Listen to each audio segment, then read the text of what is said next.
Jason McLoughlin, Yes, sir. thank you and welcome to Going Again podcast. I have been looking forward to this for so long. Like for years, we talked about Yes, this, we have. and I've been like, "Oh, I want to go so bad." Well, that's not only awesome. have you been busy, Yeah, we really didn't want you on the show. Yeah. that's what I heard. So I did a little bit of butt kissing, and I think it paid off. Okay. Yeah. I think it's the new hat. Yeah. Yeah. Thank you. No, Jason, I remember we talked about this a long, long time ago, and Yeah. it has been a long time coming. Great. I'm so happy to be here. Well, what's awesome is that you drove from home in the snowiest day of the year. Yep. Yeah. Yeah, it's awesome. We're glad you risked your life for this. Don't tell the viewers it's 10 minutes away. Literally, though, the snow is insane this morning. Yeah. It was pretty Oh, brutal. my God. Yeah, thanks for doing it. Jeez. Okay, so just so people know, Yep. Jason, you are the owner of Pegasus Safety and Rescue. Yep. One of the owners. One of the owners. Yep. We don't like the other ones. Yeah. It's all good. What is Pegasus Safety and Rescue? It's it started in 2006 when I got into the film industry, and then by 2009 I incorporated and I got a business partner. And Okay. it's basically we started to, I saw them rigging on rooftops and stuff, and I was like, oh my God, what are they doing? And I was like, they approached me with my background to see about making it safe while they're doing it. So I did it a couple of times, and then it just kind of exploded from there. Okay, so now having said that, I'm going to interrupt you again. Yeah. What background brought you to that? Someone recognized your past Yeah. and asked you to bring it to the future. So I started as a firefighter when I was 18. Okay. So I got on the fire department, and every kid's dream, get on the fire department, and I was into high angle rescue and stuff like that. So I just loved the technical rescue part of it. Right. And I've been doing high angle rescue since I was 18 years old. Right. And so it was going on, I don't know, nearly 20 years at that point. And then, that was my background. And from the armed forces and all that stuff as well, that all the rappelling and rigging and stuff that I did for rescue, they had heard about that, and they're like, hey, maybe you should be the one rigging this. So you're pretty good at it. Yeah, so they say. Yeah, no, it's good. You wouldn't be here, brother. I think it's fun. So where were you a firefighter? In Caledon. Oh, Caledon. Yeah. Oh, you guys right are on. working now. Yeah. I was on a show yesterday in Caledon. Yeah. Right. Yeah. So I worked there for nearly 15 years. Okay. And I was the training officer for the town of Caledon. So they have 9 stations there. And The town of Caledon has 9 stations. town of Caledon's bigger than you think, because they got like Bolton, Palgrave, Oh, that entire area. Yeah, like for all of Caledon. Oh, wow. So yeah, and then that involved, going up to the fire college in Gravenhurst. So I was up there teaching a lot of courses too. So Sweet. yeah, So now, at 18, you become a firefighter. You're learning on the job yep, by other guys who are pros at it and blah, blah, blah. Yep. And then once you've gotten, a number of skills developed, you go and teach it yourself. yeah. So when I first got on, it was a volunteer station. So Okay. I was 18. I got into a bit of trouble when I was a teenager. Yeah.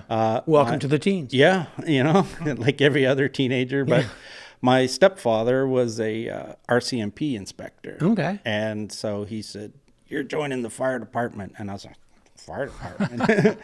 So I went in, and that's how I got hired right away. I was shocked. And then, 18 years old, I was like, well, let's see how this goes.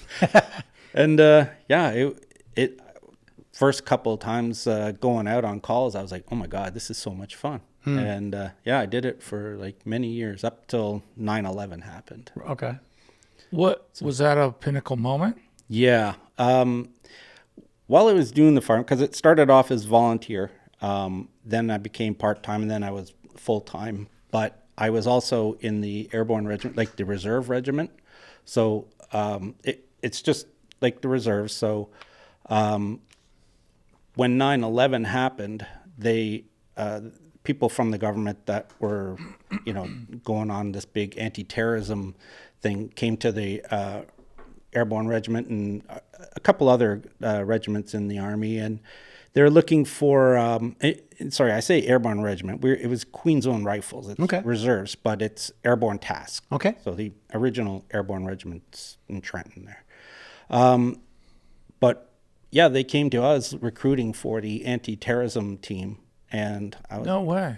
I was like, oh God, I gotta try this. So I went and tried out. We did a selection and stuff, and I got accepted. I passed selection and stuff. So we were sent away up to Port Elgin, and we had some members of the British SAS that came over, and they trained us for like 15 weeks there, doing like, room clearing, vehicle assaults, all sorts of like SWAT team training, like all that kind of stuff. And then we were posted at the Bruce nuclear plant for a few years, and Well, that's pretty fun. So wow. yeah, A friend of ours who's also a stunt guy, he's also a copper, got on I think it's Bruce. They walk around with machine guns these days. Yep. And he wanted to do it really badly. So he put me down as a reference. I just happened to be sitting in a honey wagon room with him when the guy called me. Oh really? It was odd. Oh. It was really odd. So I said to the guy, I says, does he get to get a machine gun? He said, yeah. I said, how do I get this job? And he laughed. And he asked me questions. And I said, well, there's only one time that, while we were doing drugs together. And the guy, he started laughing his head off because he knows I'm lying, right? And he got the job. Yeah. So that was nice. And then he was so bored, he went back to being a cop. Yeah, and that's exactly what happened to me. Like, I was up there. It was all exciting at first. The training was amazing. I mean, you're training with guys from the British SAS. Mm-hmm. So that was amazing. But the actual job itself, like being posted at Bruce nuclear plant, you're like... Yeah, for anti-terrorism. Yeah. That's what you're saying. After 9/11, they were afraid. Sure. They didn't know what was going to happen. It makes so much sense. Yeah. But did anything happen? I imagine there's still a contingent of... Oh, they're still there. Yeah. So, the only incident we had was a couple fishermen. They were in the in-channel at the Bruce Nuke. And They're the worst kind of people. Fishermen. This is... well, we were like all like ramped up, a bunch of like Army guys, all like got machine guns now. We got all this training, and then all of a sudden we're, nobody allowed on the property. And then these fishermen are in the in-channel wearing balaclavas, and we get on the loudspeaker and we're like, hey, you can't be here, you got to leave. And they're just ignoring us. And we're like, so now what? Why would fishermen need balaclavas? Well, it was wintertime. Okay. And we're like, now, how do we deal with that? Like, we can't shoot them. Yeah, I mean, We don't have a boat. So, like, we just kind of, like, observed them and had the OPP come in and arrest them. But, they wouldn't leave and stuff. So it was... That's crazy. Yeah, we're like, the tensions are high. And it's like just waiting for something stupid to happen. Shout out to those two fishermen with balaclavas. Call me. I'll put you on the show. yeah. I got some stories to tell. But after that, it was like not much going on except the odd deer would get hit by a car or something. And you're just like, okay, I can't do this. That's crazy. This can't be my career. Wow. So, the training was amazing. The guys were awesome, but I just knew that, we would never do anything. Wasn't exciting as being a firefighter. Yeah, there's no like weapons grade plutonium there. It's all like, only thing you could do is make what's called a dirty bomb, and just if you blew it up over a city, it would just be like fallout over that one area, and Yeah, that's just a waste of time. it's a waste of time. Yeah, so we knew nothing was going, but we had communication with the Americans because if anything happened, like it was a no-fly zone. So if any jets or planes or anything like that flew around, the Americans had jets just on the other side of the border, To scramble up for. and they could be there in like 8 minutes. So, you know, it was a lot going on, but nothing ever happened. Right.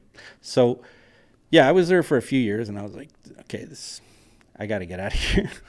And that's when Atomic Energy Canada took it over. So, yeah, they took it over, and that's why all the teams that are up there now are all part of like Ontario Power. So.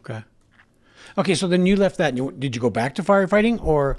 No, after that, I was like, man, this was so much fun that I had thought about going to become like a police officer. Okay. So I tried getting into the police departments and stuff like that. But while I was doing the training and stuff up there, I had a flashbang go off beside my head. Whoa. So like we're clearing rooms and stuff, and I was breacher on the door with the shield, and a flashbang hit a beam in there. During a training session? Okay. And we only had like those stuffy earplugs because we had our balaclavas and stuff on, and it came back and just exploded close to my head. That it was just like, Damn. it damaged my eardrum a little bit. And then, Okay. That sucks. Yeah, so I lost a bit of hearing in my ear. So I had thought about going back. I did all my interviews, going back into the Army Reg Force as an officer and all that. But I couldn't pass the hearing test anymore. Oh my God! So Can you describe at all what that really feels like and looks like? Well, obviously it's big, loud noise, but Well, everybody plays Call of Duty. Yeah. You know, and they get the idea, but to Yeah, actually have that happen, my God. yeah, it's like. Does it hurt? Oh yeah, like the concussion from it, and like the pressure from it, and that like my ear was bleeding, and then Wow. yeah, it just it's got scar tissue in there now. So now as a commercial diver is when I'm diving, it's really hard to equalize that one ear, but once you do, it's fine. It's just like that first double in atmosphere pressure. So the first like 10, 15 feet really affects you. But once you get it cleared. Yeah, once you get it cleared, it's fine. But Wow. you know, when I got out, I was like, crap. Now I can't get in the police department, can't get in the fire department. So I'm like, what do I do now? So Make films. yeah.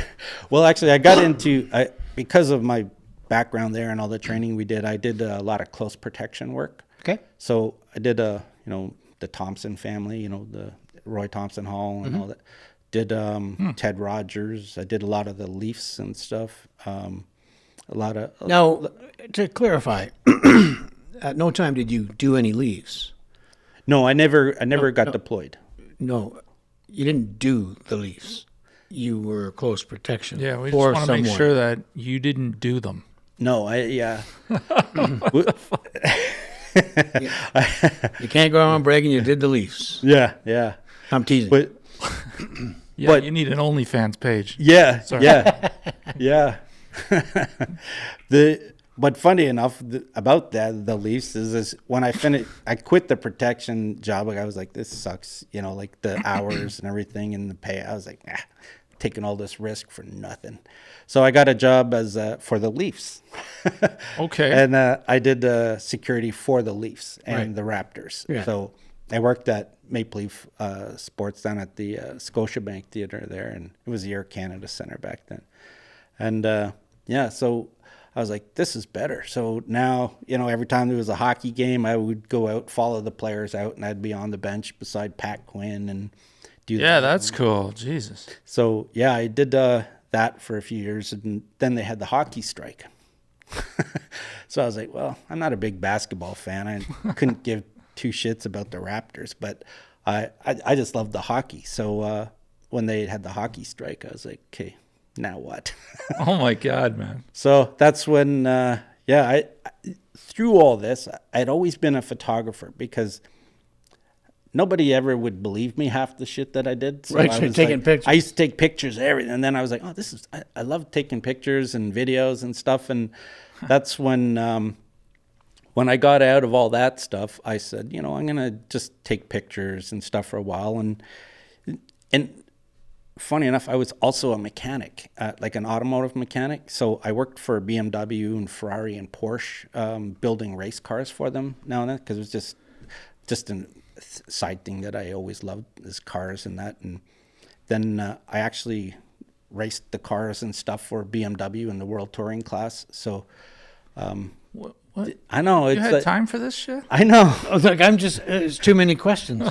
So obviously, when I went away with the military up north, I like that there was that gap. I wasn't doing any car stuff, but when I come back, I tried getting back into the car, and I was like, I just hate fixing other people's problems, and that's when I decided to stick with the photography and the filming, and so I started doing car photography and doing all this stuff for. Now, you might argue you fix people's problems today.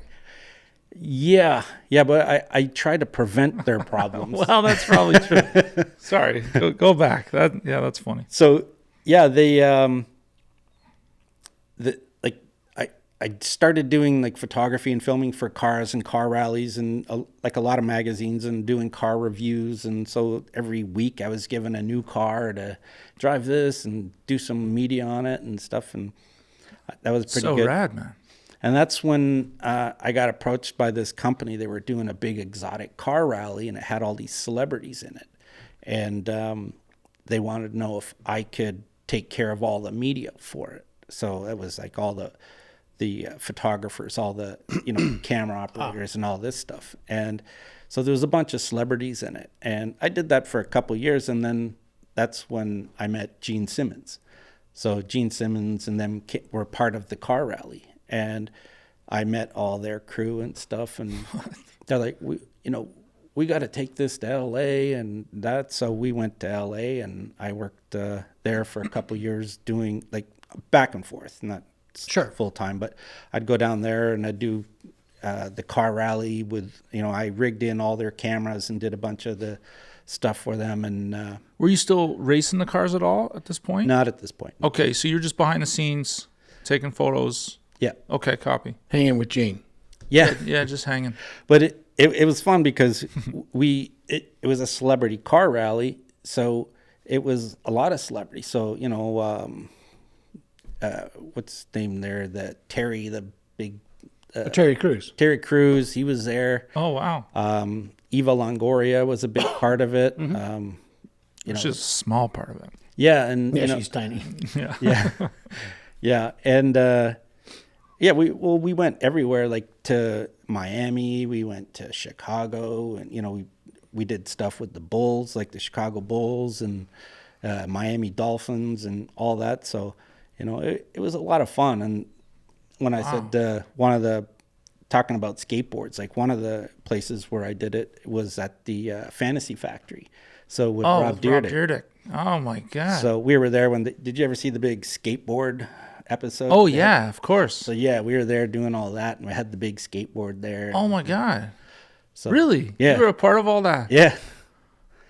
Oh my God, that's cool. Yeah. So that like What the fuck? this is like doing all this stuff. I was like, now this is more fun, right? Yeah, yeah. It's less risk and stuff, and it's you're having more fun. And That dude's a skate legend. Yeah. Yeah, wow. I see like ridiculousness now, and it's just been going on for years. Yeah, it's getting pretty ridiculous. Yeah. I might argue. But yeah, it was fun to do all that stuff, like meet all those celebrities back in LA and stuff. And then when I came back to Toronto, that's when I was like, man, I got to get into the film industry here. And that's when I started getting into the films down here. So Right on. yeah. So before we move on to that, Yeah. you mentioned earlier before the podcast about Gene Simmons Yeah. giving you a guitar. Can we get into the guitar thing for a Yeah. minute? Yeah. So Gene was always like he did a lot of charity work, even though I kind of think he's a bit of a moron, but he, Shout out to Gene. yeah, go Gene. He's just, you know what? He's a nice guy. He's just pretty arrogant. And I was just, I can imagine. whatever. Well, I don't want to imagine that, but He was a nice guy, and as far as doing a lot of charity work, so I got to give him credit for that. He did a lot of stuff for charity, and one of them they this guitar that was given to him to autograph, and they were going to raffle it off to make some money. But he was sponsored by Gretsch, like Kiss. Yeah. So he says he can't give this guitar away because it's not a Gretsch. So he brought one of his guitars, like from Gretsch, and he autographed that, and he gave me the other one and said, make this disappear. So What was the other one? it was just like some no-name bass guitar. Oh, really? Okay. Yeah, so okay. I don't even think it's... I couldn't tell if it's like a popular brand. It's not like Fender or anything. But it's like got Gene Simmons' Yeah, it's got signature on it. Gene's autograph on it. Oh, man. And yeah, we actually signed that in, I believe it was Michael Jackson's studio when we were there. And they were doing some stuff in there, part of the show. So we signed it, and he goes, here, make this disappear. So I was like, hell yeah. Oh, wow. What the hell? So I went and put it in my car. Yeah. And you're not a guitar player, you said. You're not really a guitar player. No, like, and I've tried so many times. Like, I've actually, like, Our Lady Peace has a studio in Toronto, and one of my ex-girlfriends was dating the guitar player from Is Our that Lady why Peace. she's your Okay. ex? Yeah. Yeah. But she said, hey, we're all downtown Toronto, and we're all just going out for a bite to eat and some drinks if you want to come down and meet the guys. So I was like, yeah, hell yeah, sure. So I went down, we met them, and then we went back to their studio after. And they tried to teach me, like they were showing me how to play guitar. And he goes, I know a bass player. yes. So they told me, well, maybe try the bass. So I thought, yeah. all right. Nope. Fortunately, with Our Lady Peace, it'll take you a year, and you can join that band. Yeah. problem. Yeah. Kiss is a different story. Then you mentioned Trent Reznor, which I think got Blair kind of excited there. Yeah. So I have another guitar at home too that was I helped, like when I was younger, I used to work in some of the nightclubs doing like bodyguarding and stuff, you know, all that stuff. And there was a club in like on Queen Street East.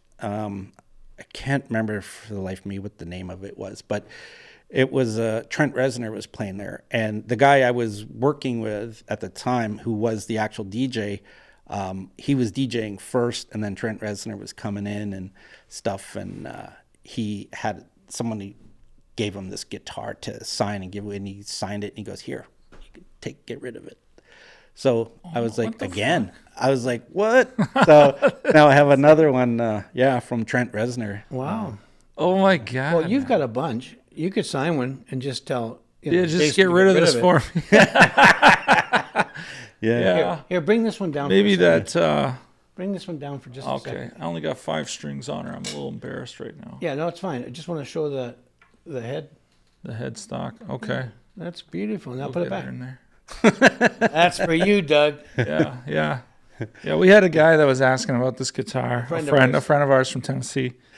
Yeah, man. It's an Embito guitar, limited series. No, I have all these autographed guitars, but it's again, they're all no-name brands. So I don't have like some fancy Sunburst. Right. I don't even know who makes Sunburst, but I heard. Well, yeah, you get the Les Paul and Yeah, the Sunburst, Les Paul and stuff. So I don't know nothing about guitars. I just have a couple. That's all. So okay, well, that's pretty sick. Okay, so now let's go way back to where you said you were on set and you saw somebody rigging on the roof and you questioned, who the hell hired that guy, right? Like, believe me, I've been there. yeah. So what were you doing on set that day? How did you get involved with the film business, and in what capacity that you were introduced to the rigging safety portion? Yeah, so I got into the film industry. Like, I tried to get into the camera department, and they gave me a really hard time because I came from LA, and they said I wasn't part of IATSE, so they were like, you got to take the camera trainee program. I was like, I'm not doing that again. You know, like it's $15 an hour. What I was like, yeah, forget that. So I got into the film industry as a grip. Okay. And the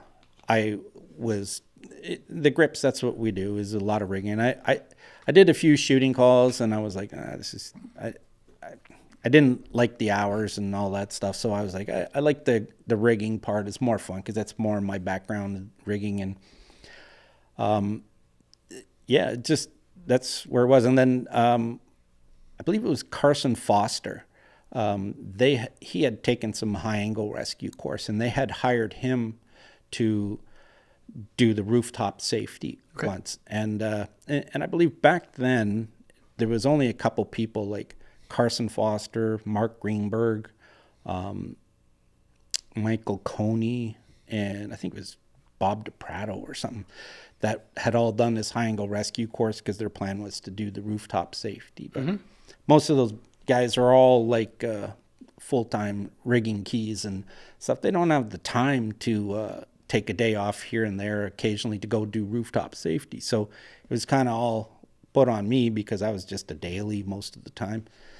And yeah, I did my first one with Carson, and then, you know, we did some, I can't even remember the show, it was like 20 years ago almost. Yeah.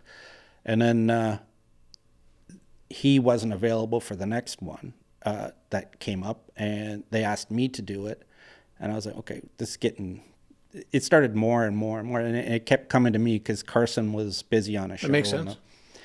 And then they're like, yeah, I want to get you guys to do it. So they kept hiring me to do all this stuff. And I was like, okay, I can't do all this by myself. Like, I knew a lot of the guys that I worked with. So I hired a couple of my guys to come with me to do it because it wasn't really a grip position or anything. This was like a kind of a third party thing. So when it started to get to that point, I was like, okay, I should probably get insurance. I was like, this is getting a little too risky now, and start buying gear. And so I got a business partner, and my buddy Darren, who we partnered up, started Pegasus as a corporation. I like Darren. Yeah, and we got insurance, and we started buying all this gear and equipment, and then it just got busier and busier and busier. And then it just kind of snowballed from there. Like, we saw that it wasn't just rooftop safety that needed improvement. There was other areas like the water safety, 100%, all that stuff. And we saw a big gap in safety in the industry. So since I struggled a lot getting into the camera department, I was like, you know what, I'm going to focus on the safety side of things right now and try to see where that goes. And then there was that big accident down in the States where the young girl got killed by a train, Sarah. Yeah. So after that, like, safety on all the film sets just kind of exploded. Like, well, yeah, that's interesting that you say that because, if we look really closely, there's a lot of lip service paid to the safety on set. Mm-hmm. Not necessarily safety on set. Mm-hmm. You had the Rust incident. Yep. There's been others. Yep. But yes, I understand. And there are some producers that are incredibly, incredibly safe and will go to great lengths for me as a stunt coordinator, to have that. But then there's others that cut corners. I actually have on my phone a voicemail, like it was a recording from a production manager that had called me and, got my answering machine and left a voicemail. And then he forgot to hang up. So the message kept going with him talking to the person that was in the room with him. It was like some locations manager or whatever.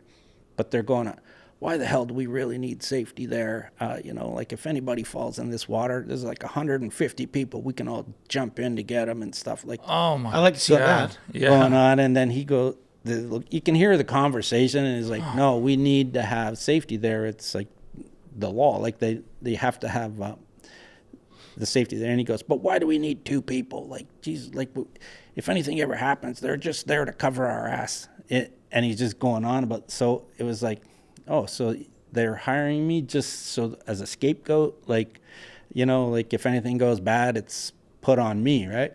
And I kind of knew that this is some mentality from some of these producers and stuff. It is often, I think. Yeah. Same with stunt coordinators. I'm often brought in as an insurance thing. At the end of the day, whose liability is it? Yeah. When someone says, did you have a stunt coordinator here? Well, yeah, it's his fault. Yeah. Yeah, so that kind of like opened my eyes a little bit, and I kept that recording to remind myself that, Let's in play this it. business, I would love to, but he starts off with his name. Yeah, No. It's all good. When we're done here, Yeah. we may revisit this conversation. And we all know him, so Brilliant. Fascinating. Brilliant. So now, what does safetying a roof entail? well, basically the regulations. You got to go by the regulations from the Ministry of Labor. So, depending on what they're doing, this is the biggest thing. My biggest complaint with it all is being involved in the process, and the productions seem to have a problem with inviting us all the time on the tech surveys. It's like, I don't understand it. Like, they You charge them for a tech survey day? I do. There you go. There's Like, their problem. my time ain't free. No. That's the problem. But Yeah. when you're working up on a rooftop, I kind of need to know, Of course. what is going on. Like, if you're just going up there to put a light up there, leave there, you're just putting sandbags on it, walking away. That's one thing. But if you're going up there, you got camera positions, you got actions going up there, you got Actors, yeah, stunts 100%. going up there. Sure. It changes the whole dynamic as to what you need to do. Absolutely. So the big thing, like, if they don't need to be close to an edge of a roof, then don't. Like, let's push them back. Well, that's an interesting thing that you just said. Yeah. Whoever doesn't need to be close to the edge, and you can say that a million times, Yeah. and there will still be that one or three people Yeah. that'll go over to the edge and look over and see how high they are. And, despite the fact you've said nobody close to the edge. Yeah. Happens all the time. The worst are like hair and makeup and stuff like that. Like, you'll have actors who are tied off and everything, and we're ready to go, and they'll like go do finals, and Yeah. instead of bringing the actor away from the edge, is they'll go right on the edge and I'm like, what are you doing? Like, they just get back. Well, they have balls. Those, I've noticed that about those. Yeah. No, true enough. That's crazy, eh?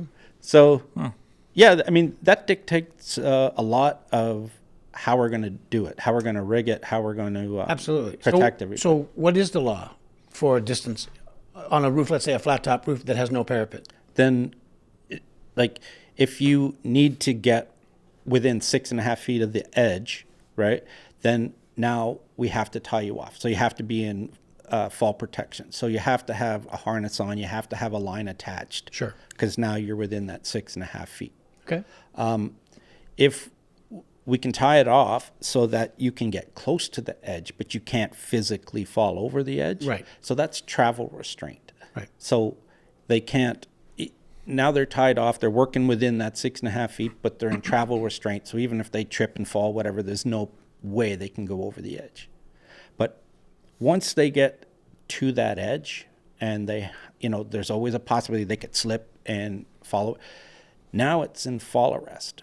So they have to have provisions in place to get them back. Like, if they fall and hurt themselves, we have to be able to do it so they can safely fall.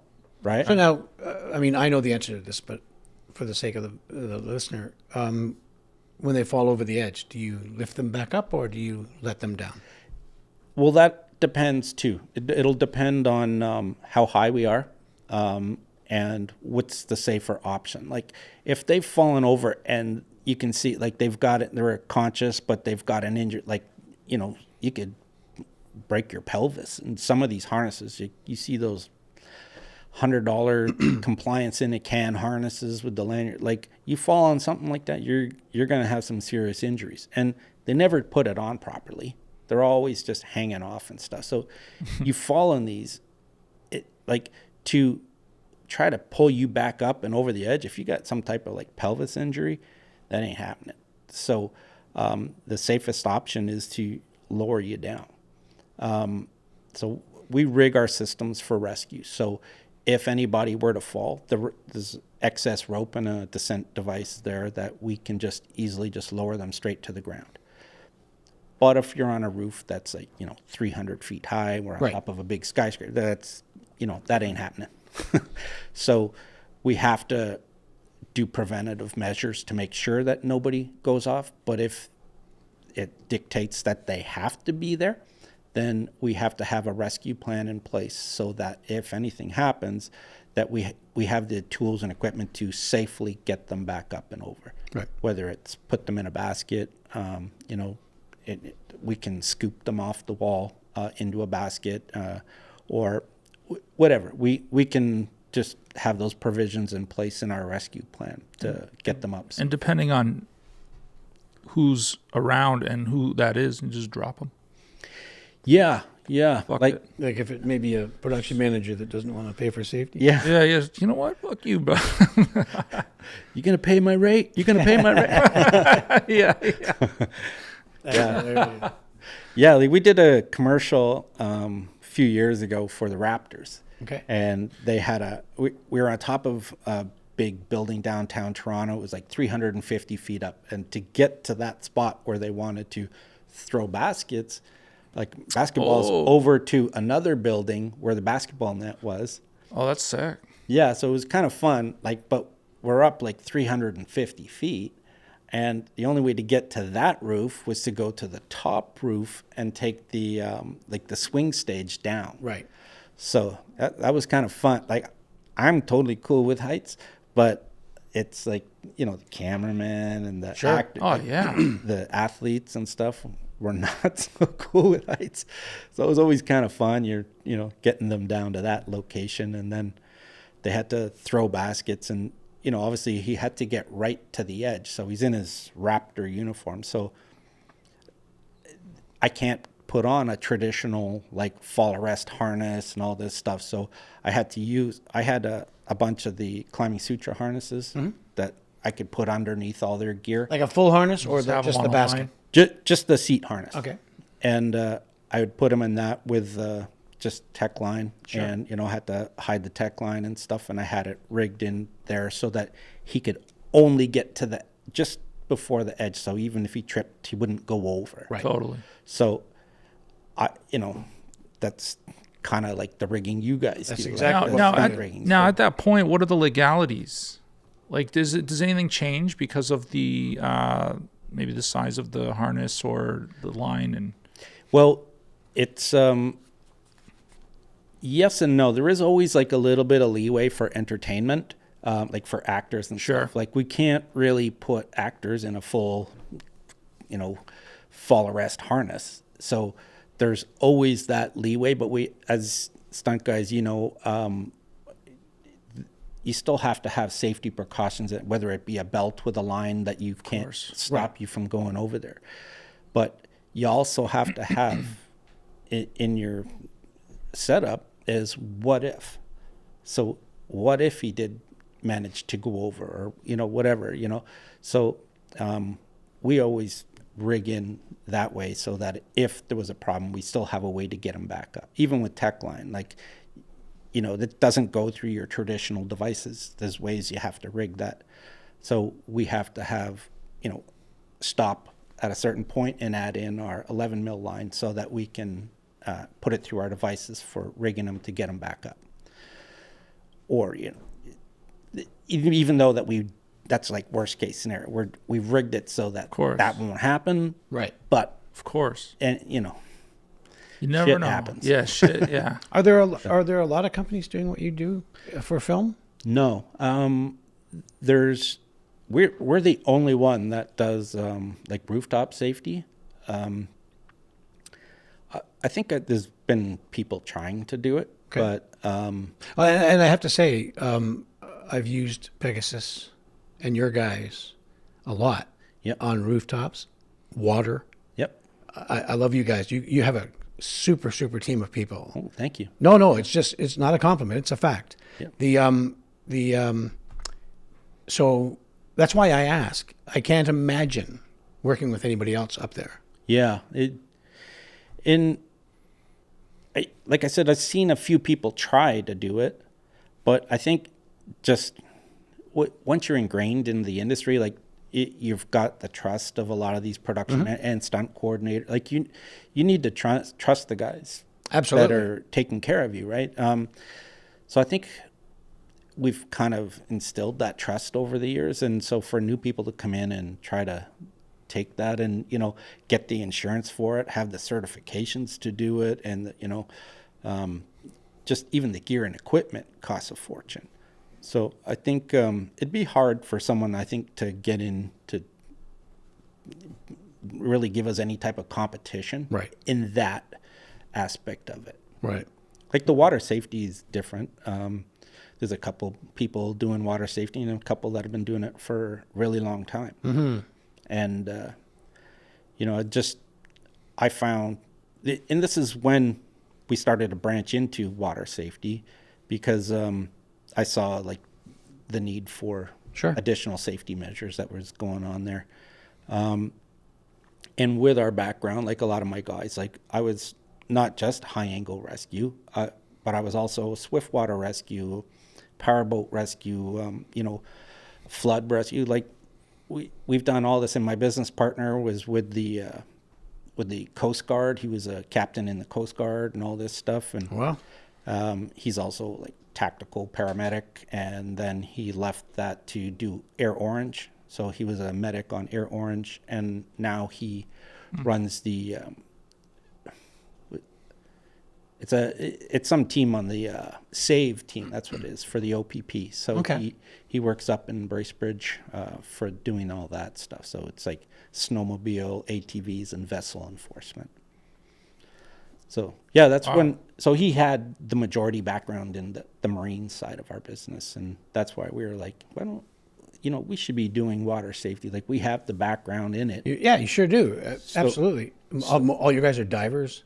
Yeah, and I was just a recreational diver at that time, and just coming into it, I was like, the law is here in Ontario, you have to be a commercial diver for working underwater.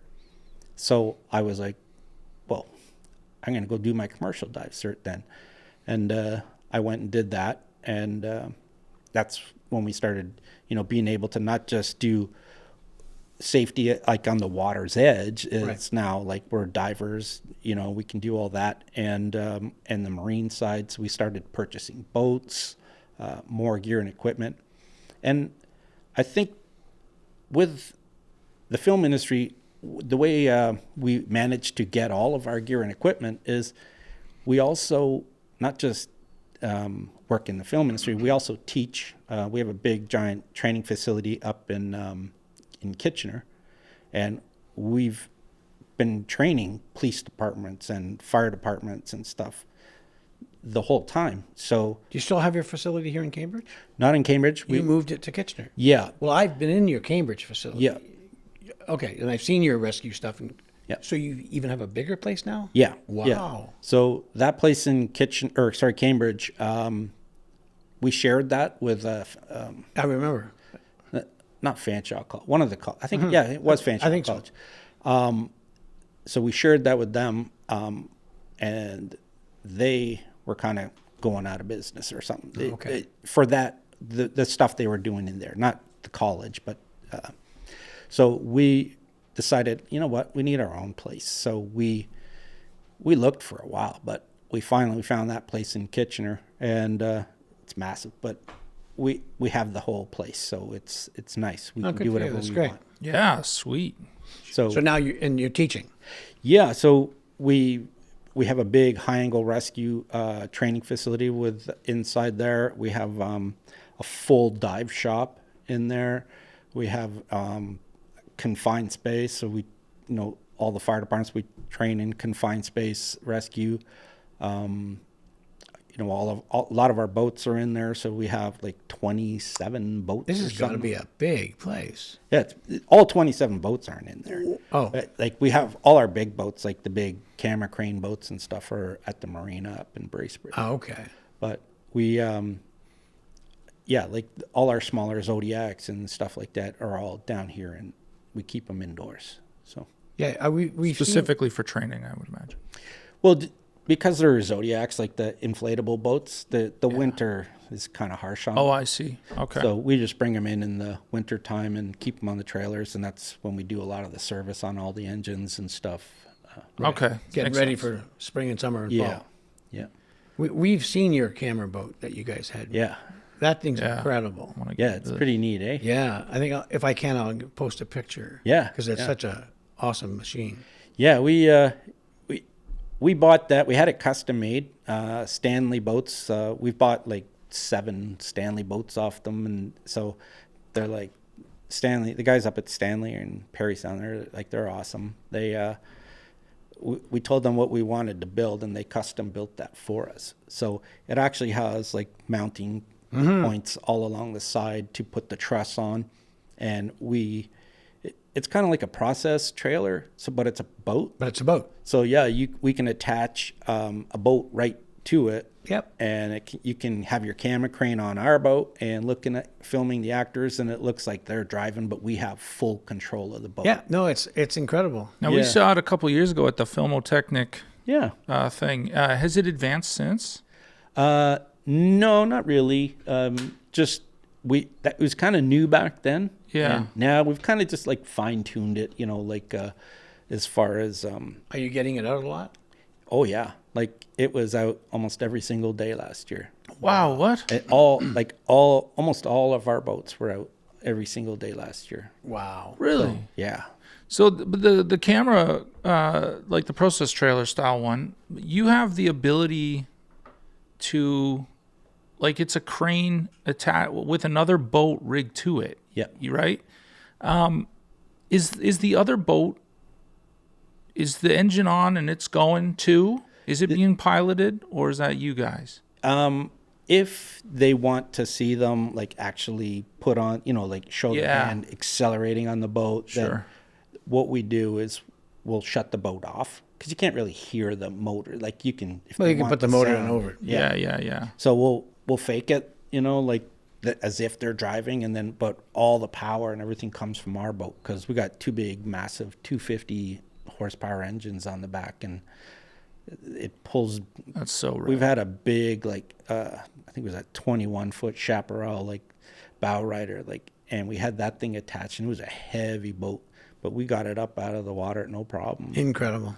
Yeah, so Man, it was pretty neat, and what we a got riot. that. And it can look, and you can get speed with it, so you just got to be careful slowing down. so yeah, you got to gradually slow down because Sure. come off power too hard, you can torque the truss Sure. rig and everything. So yeah, we just got to be careful with that. But Man, Yeah. and you bring crew on. yeah, so How much crew? on the boats, depending, on the big camera crane boat, we can have up to 10 crew. We like to have. Okay. It's just the Transport Canada regulations. If has to be under a certain length and how many people you can have on your boat. So I think the max is 12 for a boat under 26 feet. So ours are all 26 feet, and then with our captain and our a first mate or whatever you want to call it. Right. Sure. So we allow 10 camera people. So you got the crane operator, the camera camera techs, whoever's on there. So yeah, we try to minimize it because the crane is heavy, depending on which one they're using. So and the more people you have on there, they just getting in each other's way. There's a lot of people just they think they need to be on there, but they don't. They That makes want to sense. be. Yeah, they 'Cause want- Yeah, they it's- want- It's yeah. fun and exciting. True. Yeah. Now, if you have your crew in your boat, I assume are rigged in. Yep.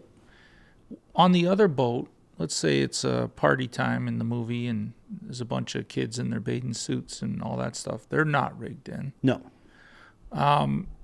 Is that a safety concern at all over there on that boat? I imagine so. Right? You'd have an outboat with divers in it in the event somebody from that boat.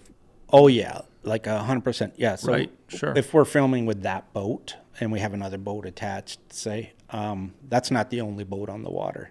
Yeah, that There- makes sense. Because Of we'll course. have another one of our big Stanleys, and they'll have Video Village on there, and then you'll have another one as a support boat, and then you'll have one that is a dedicated rescue boat. So it's one of our bigger Zodiacs. we always have that dedicated in case anybody goes in the water or whatever. So we have a procedure that we follow, and that boat will respond to get anybody out of the water. So, It doesn't sound like an inexpensive proposition, unless you had like the whole 150 crew could jump in and try to save somebody. yeah. Oh, anybody could do it. That's just like, it's mind bending that somebody would That actually anyone say would that. say it. Yeah. Yeah. Especially in the position that this person's in. Yeah. Wow. No, it's fascinating. So I know you do underwater cinematography. Yeah. And you have all the gear. I've seen it. Yeah. It's awesome. So you went from, and I apologize to anybody listening to this. We're popping around to different subjects. I know. But you do so much, Jason.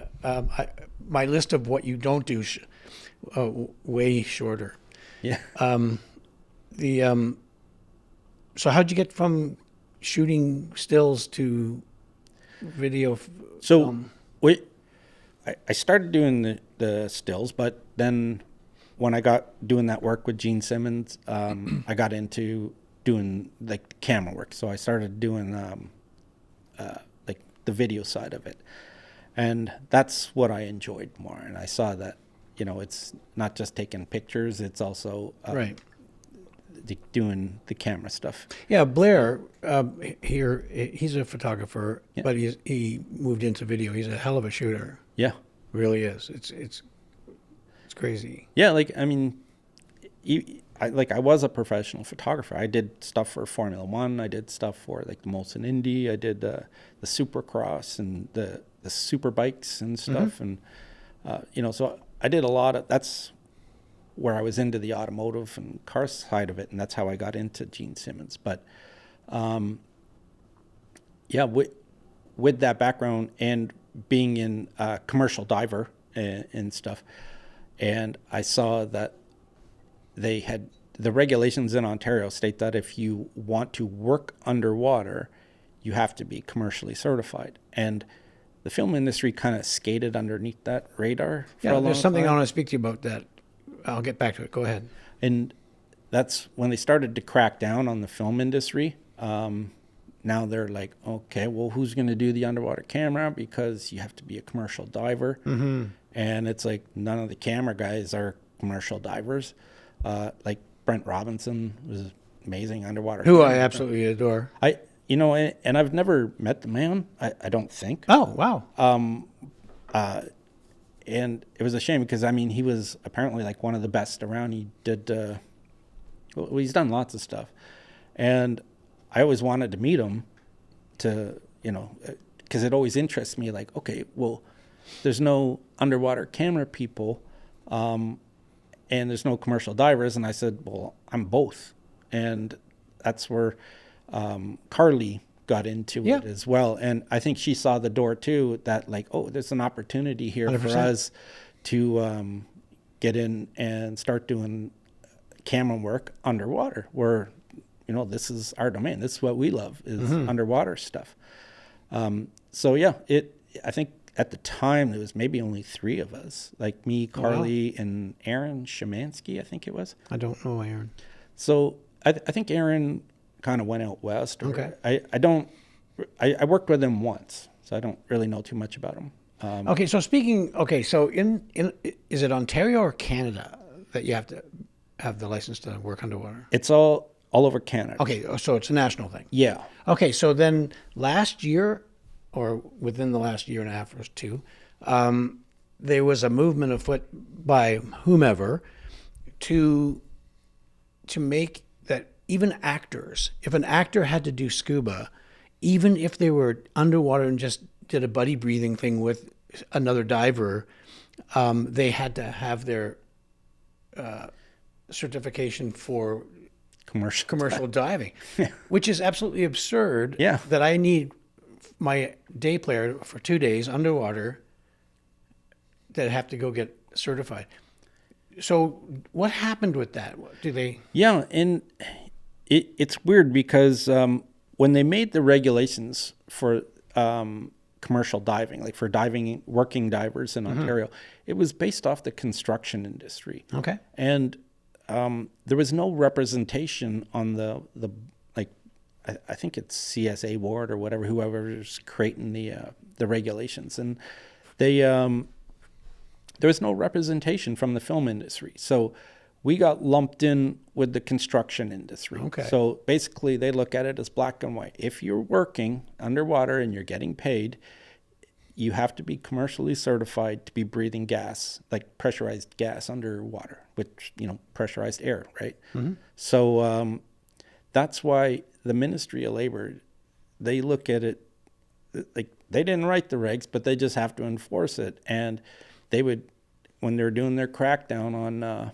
stuff that was going on in the film industry, because they were kind of doing it illegally for the longest time, that they were like, no, even actors, if they're breathing compressed gas underwater, I mean, you could take a breath in from that rig down at depth and panic and shoot to the surface. And if you're not exhaling, you Right. can have an air embolism. Sure. So it can be dangerous. Like people who are not divers or even recreational divers, a lot of time don't understand a lot of the dangers of breathing pressurized gas underwater.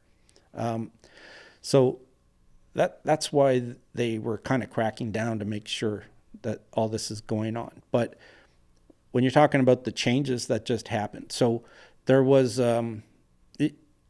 we both know, well, all of us kind of know that, yeah, if you're down there and there's an actor and you're giving them air, they're just about to perform, and then you take it away, letting the camera do their thing, like, it seems ridiculous that they would have to be a commercial driver, and it's unrealistic. Well, everything's got a little room for entertainment, right? Considering the person that's handing the air to them is a commercial diver, Right. as well as the safety divers that are just off camera. Yeah.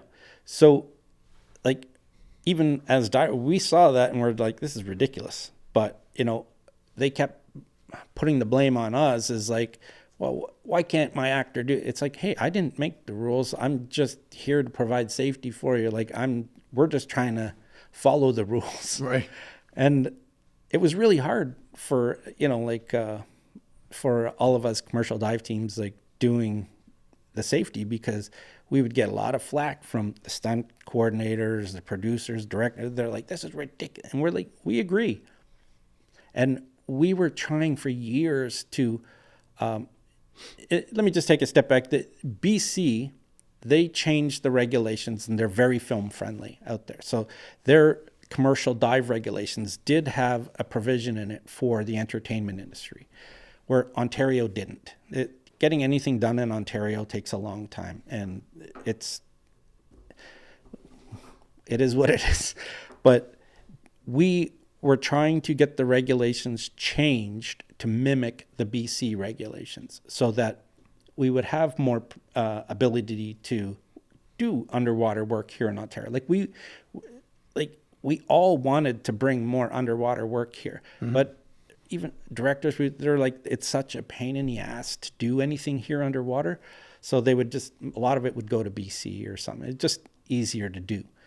And then now when we were filming Reacher season 3, I think it was, there was a big fight scene underwater, and they had a whole bunch of rigging going on, and it was a huge set, and there was a lot of stuff going on in the water. And the directors, like the stunt guys, all wanted to rig in their stuff underwater. And, we're like, yeah, but you have to be commercial divers. And they were attacking, like the production were coming after us. I was like, this is ridiculous. And I was like, I can't do anything about that. That's just the rules. And so some higher ups, I guess, they went to the Ministry of Labor, and they went to their local MPP and stuff, and it escalated. And they got a little bit of headroom, but still, like, even the Ministry of Labor kind of knows that there has to be these provisions, and they've been trying to change it. But they got turned down when they tried to change the regs to mimic it. They said, no, we're not touching it. Wow. So then when Terminal List came, and same sort of thing, like they had actors, big movie, or TV series, and big actors and stuff, and they had a bunch of water work. They went again at the whoever it was, like the higher ups, and that changed the laws, and They got some headroom, so they changed provisions in there so that performers could now work underwater. Like stunt guys, if they had to rig in for something, they can do it. Actors, we can give them air now. And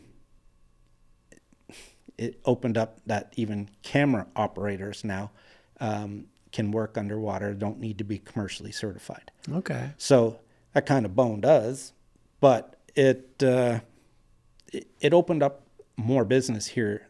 And the thing is they all looked at it as, oh, we can do whatever we want now underwater. So they started doing, actors and camera guys. Now I see everybody wants to be in the water because, oh yeah, we're allowed to be in the water now.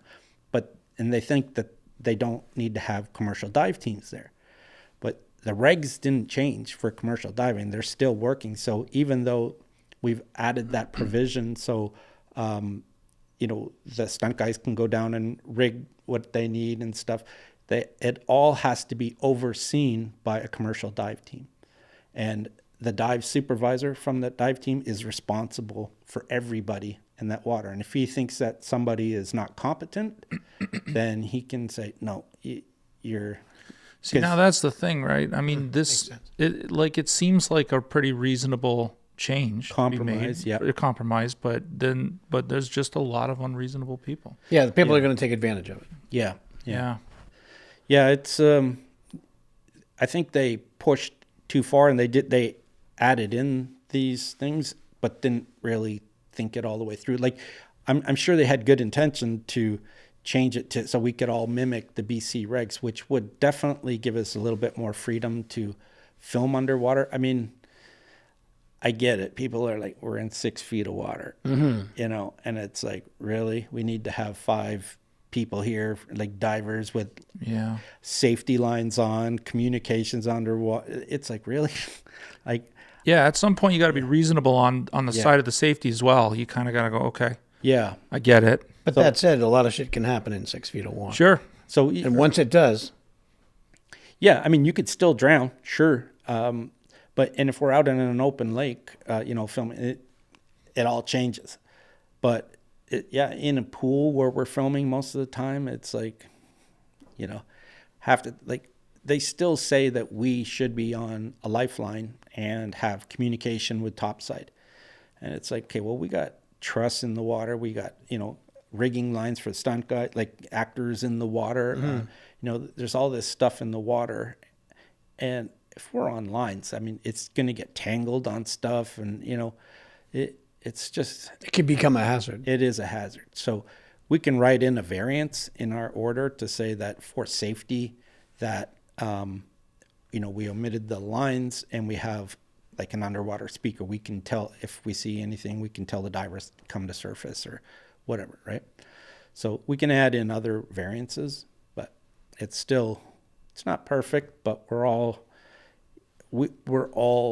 trying to make the same thing. Like we all want to make these movies and TV shows. Like, we all love it. And, sure. Yeah. And it keeps the production in the city, and more productions coming back knowing that we've been reasonable with these kinds of things. I hope. I don't know.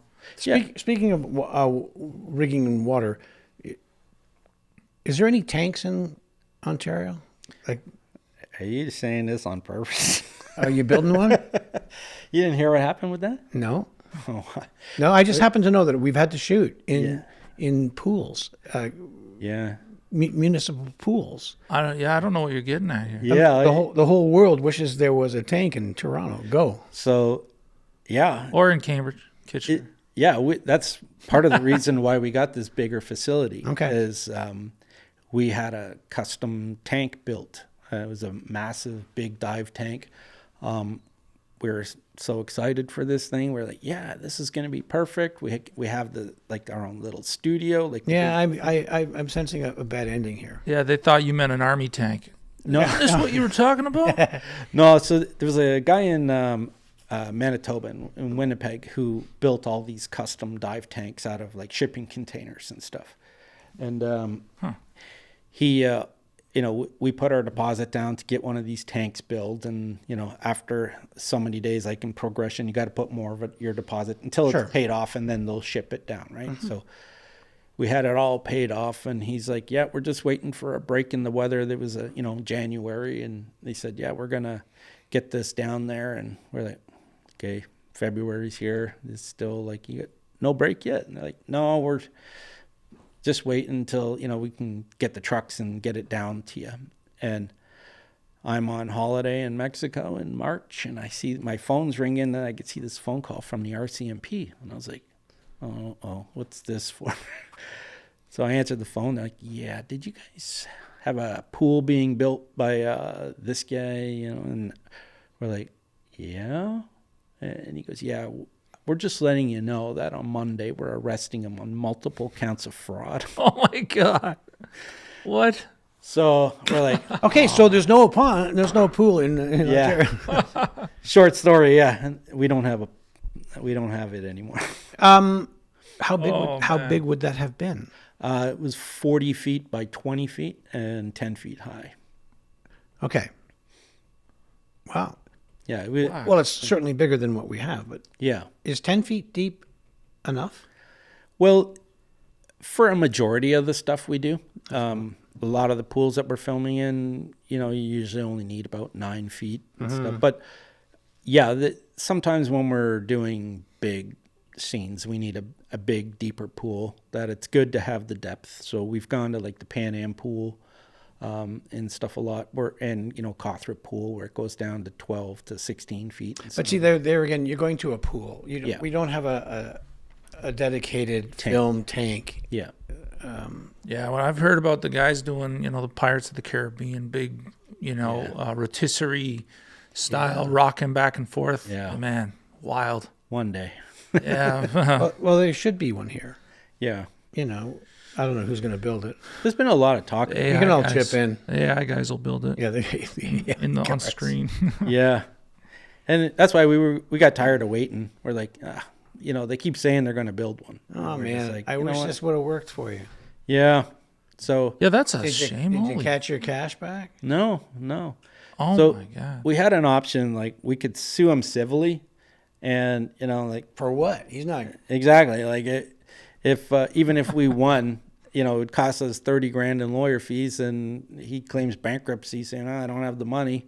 Well, we get nothing. But the RCMP told us that, let the law do its thing, and once he's charged, the judge will order him to pay restitution to pay back all the debts that he accumulated, and he can't get away from that. He can claim bankruptcy, do whatever, it's on him, that he has to pay it back. Right. So there may be some time when we finally do get some money back, but What a shame. yeah, I don't think, that's $100,000 gone. Yeah.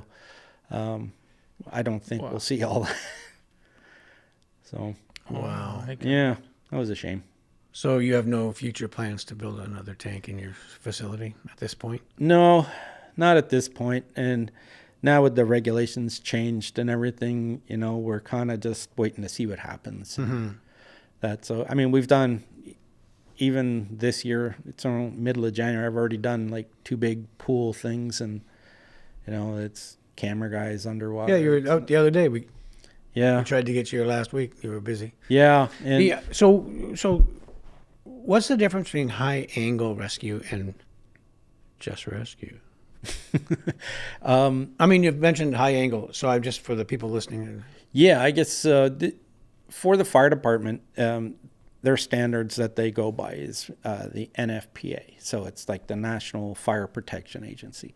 And they put all the different rescue criteria, like there's still water, swift water, and, low angle rescue, which is like slopes.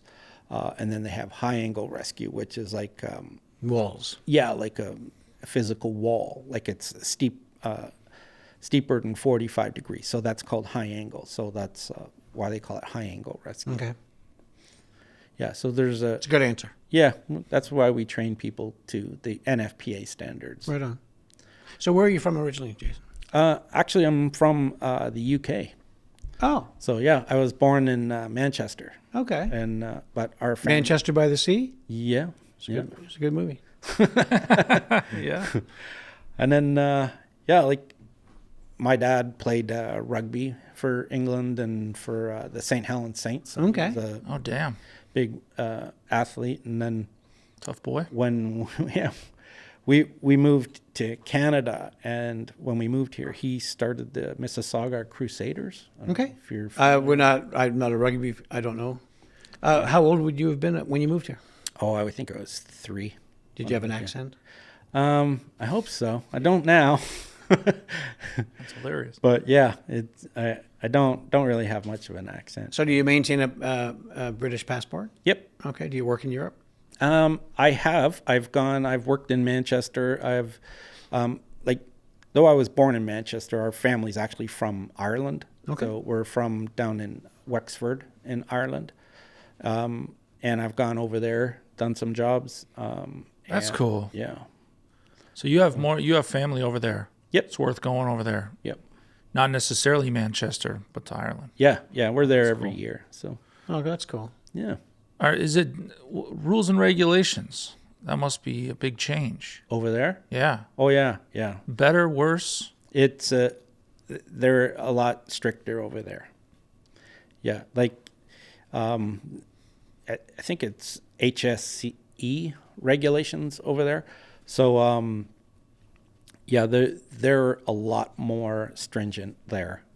Here, like our regulations here are, even though you think that they're pretty strict, it's like over there, no, you can't do anything unless you're doing it safely. So Oh, wow. the regulations over there are a lot stricter. So, when you moved to Canada, where'd you move to? We moved to Calgary first. Okay. So we moved there. My brother was born in Calgary, Okay. and then my mom was like, "I hate this weather," so we moved back to England, and then my dad got a job in Toronto here. So then we. Now, how long did it take Mom to say she hates the weather and go back to England? Oh, this one winter. The Oh, first wow. winter, Okay. Yeah, we were there not even a year, and then we moved back to England, and then moved here. To this area? Yeah, Mississauga. Oh, Mississauga. Yeah. Okay. Well, that's good to know. Yeah. And you went to school there? Yep. Went to school kind of like like in Mississauga and stuff, and then my parents got divorced when I was like 13, and you're a teenager, Got in trouble? step-parents, yeah, you're like, So your mom brought this Hate RCMP everybody. guy. yeah, and so I kind of went off and did my own thing and said, I'm not living here. And then when I was 18, I got in a bit of trouble and I had to move back home, and Right. that's when Court ordered or? yeah. I'm teasing. So yeah, I had to get my act together, smarten up, and that's when Firefighting. started the firefighting thing. So Well, that's great. yeah, Well, that's wicked. Well, it's after noon right now, and what are the chances you guys feel like sipping on something? I do. yeah, man, I've been doing a lot of talking. My mouth's getting dry. Yeah, there we go. Okay. All right, I'm gonna bust out this Weiser's 15. This is crazy, man. You've got some unreal experiences. Yeah, gotta enjoy life while you're here, you know. Absolutely. Here, toss me that mug there. Thank you, sir. Do you want any ice or anything? No, that's fine. Yeah? Yeah, All right. I'm not a big drinker. I'm a poor excuse for an Irishman. But yeah, every now and then I like to have one. So Yeah, hell yeah. We like to enjoy one on the podcast. yeah, you got to. Oh, you know what? Let me step away just to pour some for Blair. Oh, thank you. Yes, sir. You want any ice or anything? Nah. Can't do it if Jade says no. I don't do it. That's right. That's what I was Raw thinking. dog it. I was going to tease you if you said otherwise.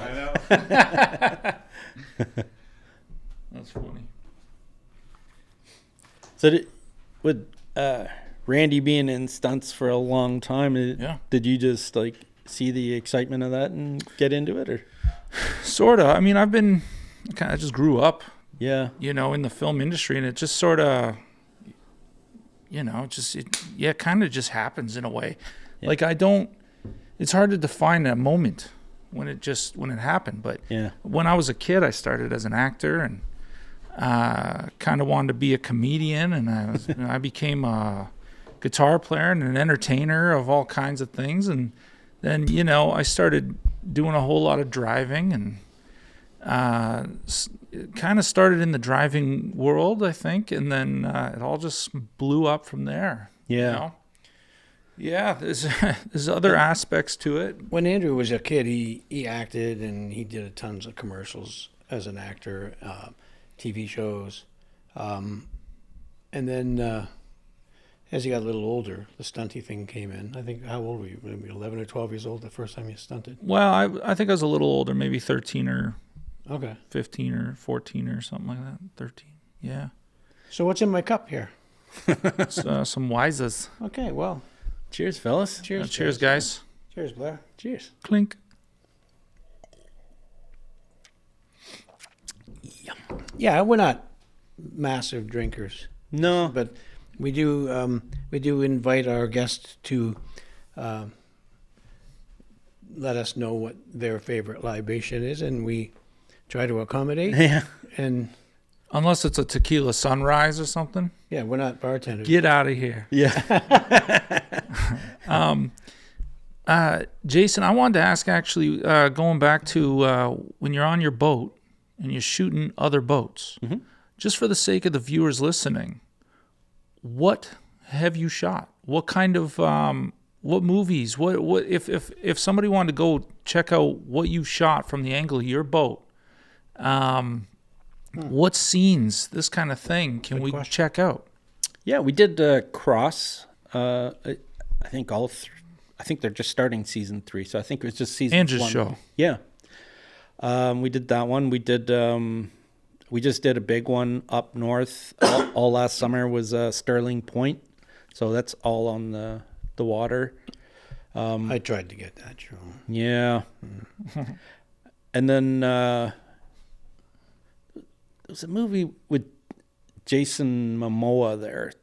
It was a feature, some like weird dreamland thing. It's probably not important. Yeah, I can't even remember the name of it, but it was a big. Yeah, I big remember something being shot. What Yeah, I was can't that think show of what we it's did called. in Port Perry? What was that on? I needed somebody to be able to drive this double propped boat Yep. from out in the water and scrape along this dock Oh. without ruining the boat. The Way Home. Oh, the way home. Yeah. Yeah. So, of course, Jason. That was Randy called me and he goes, "Jake, can you drive a big yacht?" And I was like, "Yeah." So he goes, "Okay, you're gonna drive it at night and smash it into a dock." And I was like, But you can't hurt the boat. "Yeah." I was like, "I got this." Really? And then the director, first thing he goes, "Okay, I want you to come in hot and just bring it up nice and gentle against the wall." I was like, That was great. I was like, Yeah. Smash it, I can do. Now the pressure's on, and then there's Andy McDowell standing right there at the box. So I was like, oh boy, and it's at nighttime too. And Yeah. so I go out, turning this big boat around. I come in and I'm flying in, and perfect. And I was like, whew. He's like, "That was awesome. Okay, let's do it again." Yeah. Oh no. And then I think I had to do it like 10 times. Yeah. or something. So But it was a wow. good night, though. yeah, I was like going, oh my god, don't smash this. But Randy really Well- went out of his way. Well, to it's get funny to because this. I'm on the dock going, oh my God, don't smash this boat. Yeah, we're thinking the same shit. And then the last take, they said, "All right, this time you're gonna come in hot and just smash it right into the dock." I was like, "Okay, this is my time to shine." So I just came, boom, smash it, and now like there's a big hole in the side of the hull. And Had you done anything like that prior to this? The smashing of the boat? not smash On purpose? it. Yeah, yeah. Usually, like we take out props and stuff all the time, but not actually getting to smash it. Yeah, exactly. But now, like Stunt this boat. boat's got a big hole in the side of the hull, and we got to drive it all the way around the point to get it to the boat launch to get. And I'm just like, Oh, oh god. So now it's starting to sink, and I'm just like, oh shit. So I'm like, they're like, "Okay, that's a wrap. We got it." And I was just like, trying to keep it out of the water and and make it. And of course, then I get there and I'm like, okay, these guys are having trouble backing the trailer up, and they're going back up, and I'm just like doing donuts out there, just tell me when you got that trailer, because I ain't stopping. No way. And, what a The time. whole time he was doing that, I was in my truck, nice and warm, and maybe on the way to the hotel. yeah, halfway home.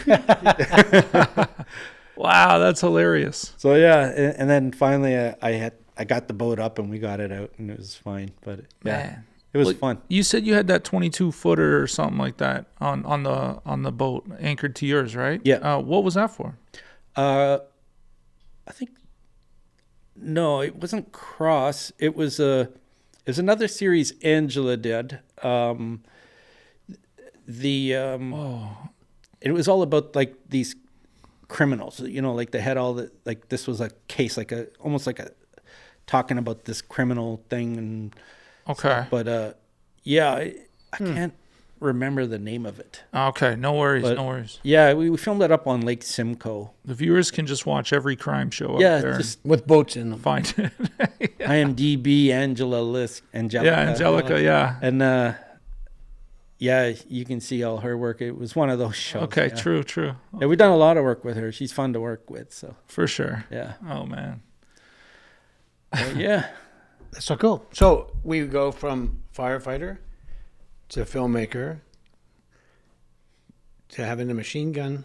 Photography, guitar, signed by Gene Simmons. Yeah, We got a lot of stuff. Wow. yeah. It was also in armor in the movies. So What, for that- guns too? hell? Yeah. So Just to say, I'm adding to my list. yeah. What do you prefer to do, Jason? What is like? I love doing the camera side of it and stunt stuff. Like that stuff is so much fun. Exciting stuff. Yeah, and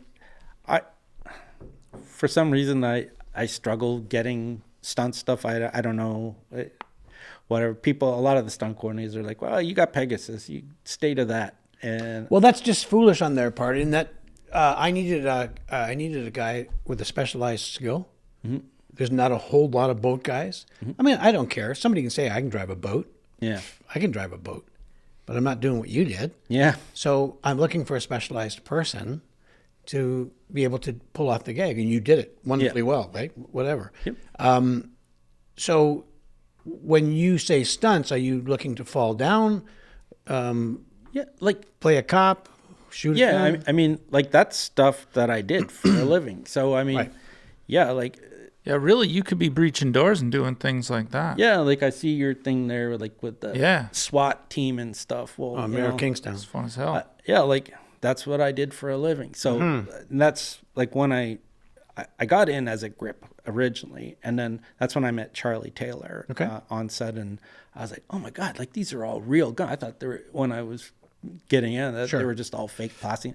You never think that, oh my god, there's like these are like real firearms. And so I talked to Charlie a little bit, and he said, why don't you come out and do guns with us? So I did. I started on Total Recall back with Colin Farrell and stuff, and did that one. And we went into Resident Evil. But Charlie stuff. did this. Yeah, And he did this podcast. yeah. too. Yeah, Charlie's been here. I love Charlie. Like, Yeah, we Yeah. all love Charlie. he's like the coolest guy ever. And A book of knowledge, man. yeah, oh, he knows Crazy so smart much guy. about firearms. It's unreal. Yeah. And I loved working there and doing that. And I did it all the way up to I think the last show I did was Suicide Squad. Okay. And as you guys know, that was a huge firearms show. Yeah, Like, yeah. all the Navy Yeah, SEALs we've and been Delta on it. guys. Yeah. And that was so much fun. But then things. I think it was the film industry strike. I think at that time where the actors were on strike and stuff, and things started to come here that were. There wasn't a lot of gunfire, like action movies, because Star Trek had taken over the big stages at Pinewood. And Right.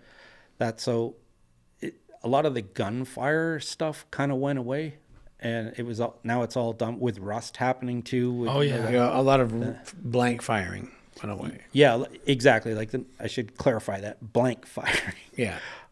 So We had electric guns and yeah, so now things are electric guns, and so it's not as fun, and it doesn't look as realistic. no, it anymore. sucks. Yeah, Yeah. There's a lack. It lacks a certain realism, especially for the actor. But yeah, you know what though? It will fix actors blinking when they shoot guns. yeah.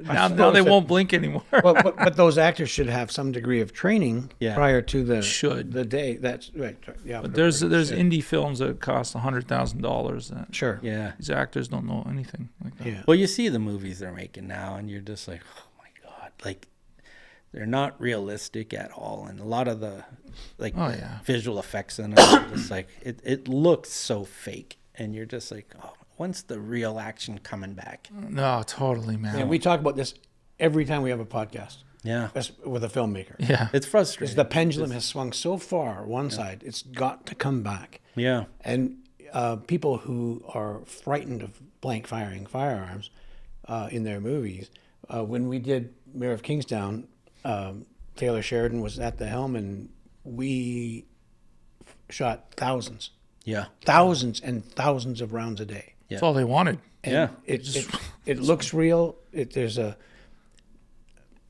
just a thing to it that you can't get anymore, and safety's paramount. yeah, But in the hands of someone like Charlie Taylor and his guys, including yourself, the safety, I never had to. Like it's crazy. yeah. I mean, But the thing is, it costs a little bit of money. yeah, it does. It's expensive. And then you get production managers, like our friend that we're going to learn of at the end of this podcast. Yeah. I'm not getting it at that. Go away.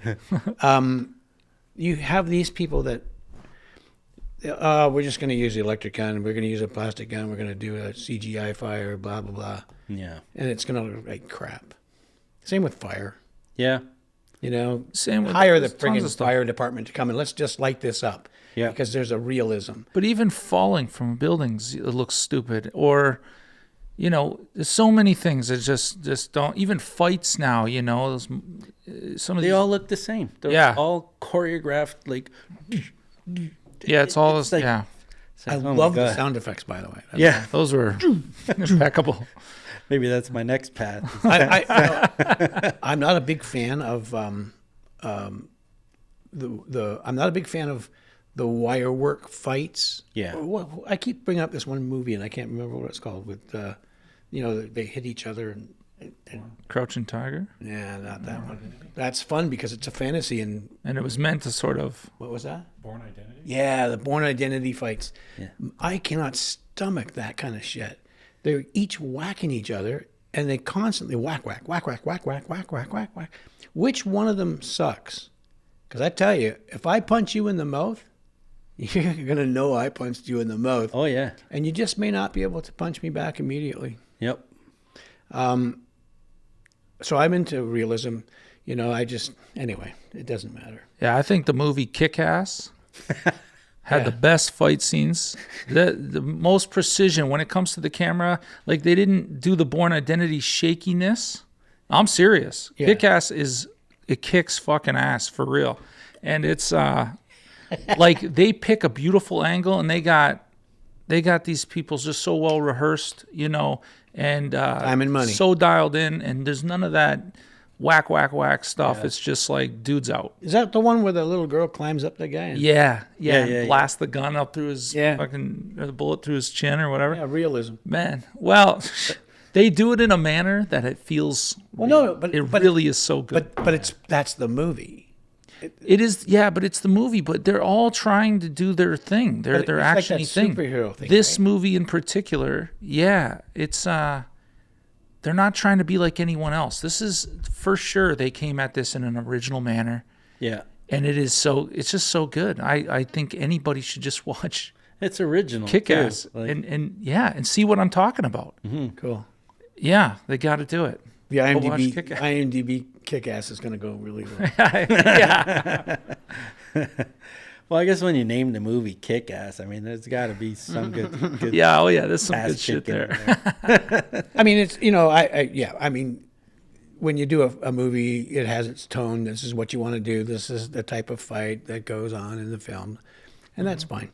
I have my preference. Yeah, for sure. Yeah, it makes total sense. I do too. I mean, like back when we were doing like, you know, Suicide Squad and stuff, like that was it was a lot of, as the armorers too. You know, it was crazy, like loading all those guns and putting all the blanks in, and then, you know, depending on how close the actors are getting to each other, we got to change out the plugs and the barrels for going from full flash to quarter flash, and you know, all this stuff. So there's a lot to know about, you know, the actual firearms and how they work and all this stuff. And in the hands of professionals, yeah. It's incredibly safe. Yep. Especially when we take our time. Yeah. It's great. Yeah, and you know, like what happened on Rust, I mean, that's just a whole other bag of worms. Big but time. That should never. I couldn't see, like, the way we do things here in Canada. Like, I could never see something like that actually happening, because the armorers are dedicated armorers and they're experienced, like, firearms experts, big time. So, but I mean, how often does it even happen? It doesn't really. It only has to happen once. Yeah. Well, that's it. Yeah, and I mean, the one guy that blew his head off, laying in bed, John Eric Hexum. what about the Jason Lee you know, Brandon Lee. Brandon Lee, sorry. It's like a projectile stuck in that gun or something. Yeah. I know how all that happened. I'll tell you later. Yeah. Oh, I know too. Okay. Charlie and Richard, the guys who own Movie Arms, had some input to that, like when they were doing the investigation into it, I believe. So they were explaining to me exactly what had happened with it. So it's pretty crazy, like that kind of stuff. Like that's a total fluke and accident. But again, that as an armor, like the protocols we have when we're doing it, like that kind of thing should and would never happen here. So, I mean, I think we're a lot safer the way we kind of do things here. But, you know, again, accidents are accidents, right? Anything can happen. So. Sure. Yeah, and I mean, given what happened on Rust, it's going to be rare for us to have some accidental, you know, real rounds just sitting on set or something. I don't know. In Canada, it would be very difficult because nobody's going to have live rounds in their trunk. No, that's the thing. But we have, like, I've had actors who, you know, I've made the guns hot. Okay, we're going hot. The guns are hot. Hand them the gun, and you tell them, keep your finger off the trigger until we're ready to fire. And I gave the gun to Maggie. Nikita, and she just grabs it, and right off the bat, no way. Whoa. Like, you know, so it all blanks, obviously, but it's like, yeah, but somebody could have been standing right there. Yeah, and you know, these kind of things, we're working with firearms. We do keep people back. Everybody's got ear cans on and stuff. So, and you know, we try to keep everybody back a safe distance and cover the people, the camera guys and whatever. But she should have had a little training before going. Yeah, and we've trained her. I was going to say, she probably did. As someone who doesn't like Maggie at all, I love this story. I got another funny one. He has his own. We took Maggie. We went up to Base Board, and we were doing some firearms training up there. Not just with her, but she was up there, and we had all these big machine guns up there. And one of the guys pulls out. I think it was a 44 Magnum or something big, like the Clint Eastwood style revolver, and he boom, and she sees it going. She's like, "What the hell is that?" So she came over and she's like, "Can I try it?" We're like, "Oh, this is a bad idea." And she's like, "No, really, come on, I just want to try it." And so we're like, "Okay." She's got the weight of a feather. I know, and that was so. We're like, "Maggie, this thing's gonna kick hard, so hold on tight." And that, boom! It just missed her. We're like, oh my God, give me that damn thing. We're like, no. How fun this story would have been had it hit or not. Yeah, it was so close. We're all shooters, and a friend of mine has a 44 Yeah. with the extra long barrel on it, big revolver. Yeah. And he said to me, he says, you better use two hands. 'Cause Yeah. I'd never shot one. Yeah. And I got to tell you, the second time I fired this firearm, I didn't know whether to leave my mouth open, close my mouth. The concussion Yeah. was incredible. Yeah. And the flames that came out the side of the... I'd not experienced this gun before. Yeah.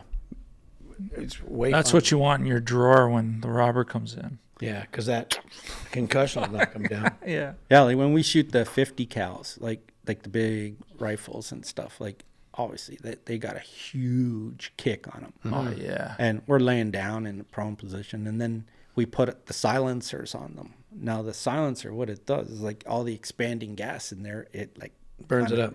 Yeah, so it's kind of eliminating a bit of the flash out the front and stuff, and it quiets it down, but it's not like super quiet. Obviously, it's a 50 cal. Yeah. Right, sure. But the back pressure on it now is twice as much. Oh, as wow. Without that, so yeah, when you put Well, a I've never silence- thought of that before. You put a suppressor, a silencer on it, Yeah. even on a pistol. Yeah, but pistols are more manageable, and even like most long guns are a little bit more manageable. But a 50 cal has got so much punch that the suppressor on it, like, It's doing too much work of its own. yeah, that's when you like gotta have your mouth open. So, That's right. Yeah.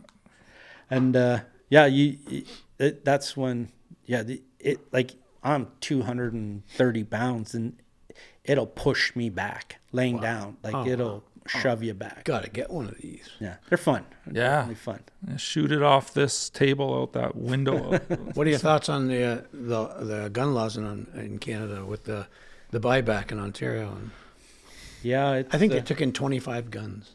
yeah, They spent what, $1 billion, yeah, and they got 25 firearms yeah. It's ridiculous. I mean, in Nova Scotia, I believe. yeah, it's and it's funny because last week I had a meeting with the Solicitor General, like the Ministry of the Solicitor General's office, and we were talking about emergency preparedness because there's a lack of it in Ontario, like all across Canada, but the fire departments and all the police departments, and they're asking how we can help to get them all trained up and stuff. And there's Oh, that's interesting. So you would be a part of that training. yeah, like January 26th, we have the Premier of Ontario and the Solicitor General is coming to our training facility to oversee something, to have a look at it, because we'll be doing a lot of training with more police agencies and fire departments and stuff. So That's wicked. yeah, it's getting, that part of our business is getting like really, really big now. So Well, with the war coming and everything. with America. But the one thing that we had talked about on all these guns and stuff was that a lot of the Marine units here, they operate from 6 a.m. to 6 p.m. And a lot of the guns are coming across on the boats. From 6 p.m. to 6 a.m. Yeah, come in the evening. It's wide open. So, like, there's no resources here for, and with Trump and everything going on, how he's dictated, we got to lock our borders down. It's not, everyone thinks it's at the, driving across the border. It's not there. It's the boats, like the big lakes. They're easy to come across. So, yeah, at nighttime, they're trying to get more Marine units and resources trained up for combating all these boats coming across with firearms and drugs and all that stuff. So Years ago, there was some kind of a strike on for alcohol. And my father, a friend of his, who happened to be my grade 8 school teacher, owned a big sailboat. And they went out in Lake Ontario, crossed over, and smuggled booze from the States. And the next day, my dad would never do that kind of stuff, but he was completely tickled that he got to be a pirate for a night. I just thought that was really fun. Yeah, that's cool. So I learned that when I was a kid, and here, this is what you're saying. yeah, In the big lakes. yeah, Makes sense. So they're really combating that now with trying to stiffen up the borders here, and You want to go splits on a boat with me? we can go pirate We can hunting. talk about it after the podcast. Go shoot some 50 cals off Lake Ontario. Okay. We'll put the thermal drones up and we'll find them. And That's hilarious. Let's just say I'm interested. Now, what's a thermal drone? Those are the ones that wear that white underwear? yeah. I'm teasing. Long John Silver's. Well, that's fascinating that you're doing that with the government. Is it a rumor that the Canadian government is going to put into place a sort of a private, like a little, not an army, but a readiness contingent of citizens? I saw those ads. Is that bullshit? What do you mean, I hope though? so. Well, I don't know. We don't Like have a volunteer army, if there's any type Like just of people. kind of like the Wolverines. like you could apply and you go on your train and Oh my, I've not even heard this. I saw the on. I think they were on Facebook. I saw that What? posting a couple times. I was like, it's got to be crap. that's right? never gonna work. No, and I mean, Here right? you got a country trying to take guns away from people. Yeah, who the hell is going to do this? They're gonna give us slingshots and stuff. And that's Yeah, it. yeah, and shake a beer can. Fuck you. Molotovs. Yeah. Yeah. Yeah, at least Molotov's got a little kick to him. So we got to use Crown Royal because Doug Ford wants it all out of here. That's true. Fuck. Oh, that's hilarious. Yeah. So, that part of it, there's a lot going on behind the scenes that a lot of citizens don't really know about. But Sure, and rightly so. To some degree, they don't need to know. no. But is it a safety thing? Like that you're learning rigging, safety. You're not teaching gun stuff.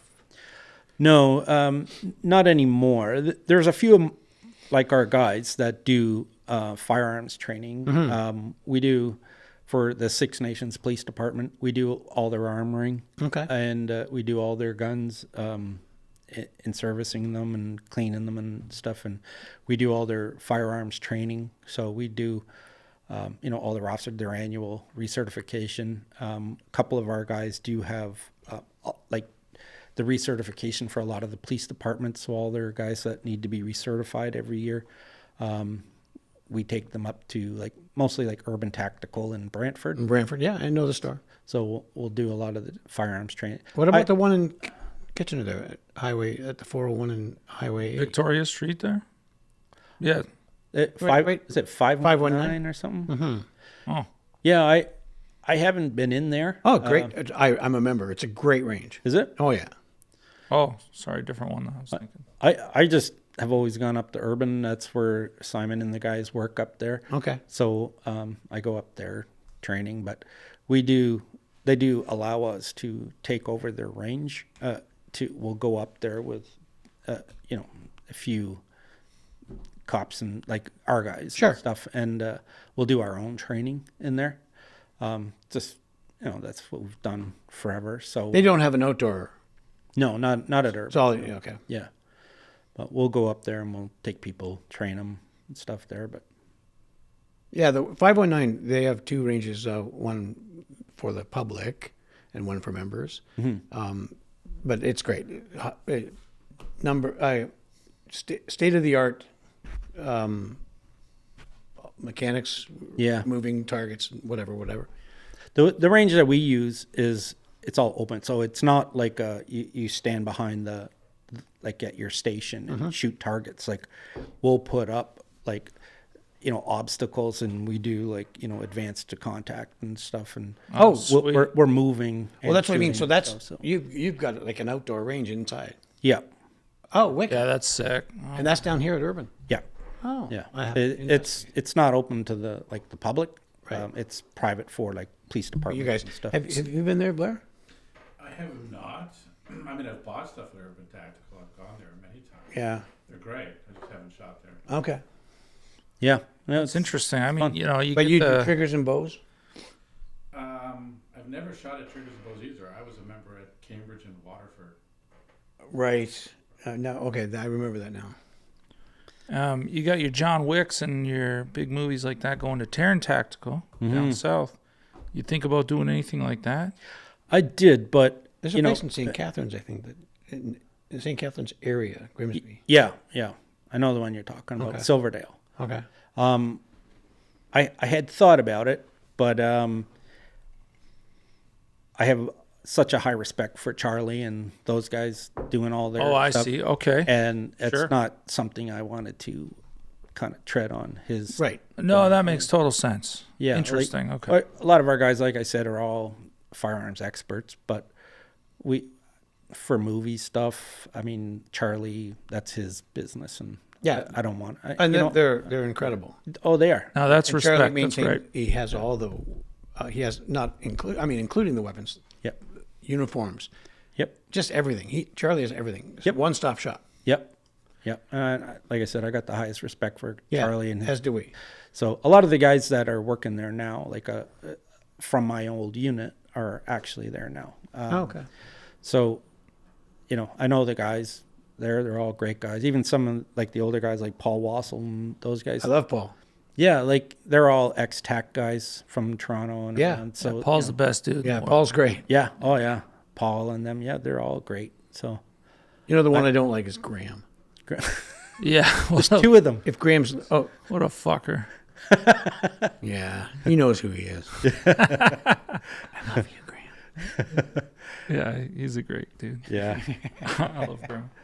yeah. But with all the other stuff you guys do, I mean, even when it comes to fire and rescue and underwater and all this stuff, is it at all beneficial to train not stunts so much, but actors that are doing these movies up here? I mean, it might be an incentive to bring a movie like that or a show like that here, because guys like you have a mega facility to help train in this kind of stuff.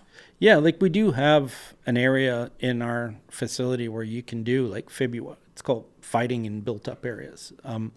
So you can do like movement and stuff in there with firearms and that. So That's great. we have all that in our facility, and that's why we get a lot of police departments and stuff coming up there, and a lot of TAC teams will come in and they'll train in there, and where they can drive their vehicles in to the facility and close the doors, and it's not open to the public, so they can't see what's going on. So Right. we Man, So one of the things, cool, man. I of want the- to come see this thing. one of the hardest things is finding, let's say, 10 or 12, 20 guys or girls who can take a firearm and walk through and clear this set and look like cops. yeah. I did a show years ago where we had a whole bunch of cops. So I said, well, let me get these guys. I'll get some SSE people. And they wanted to spend money on background. They didn't want to get my guys.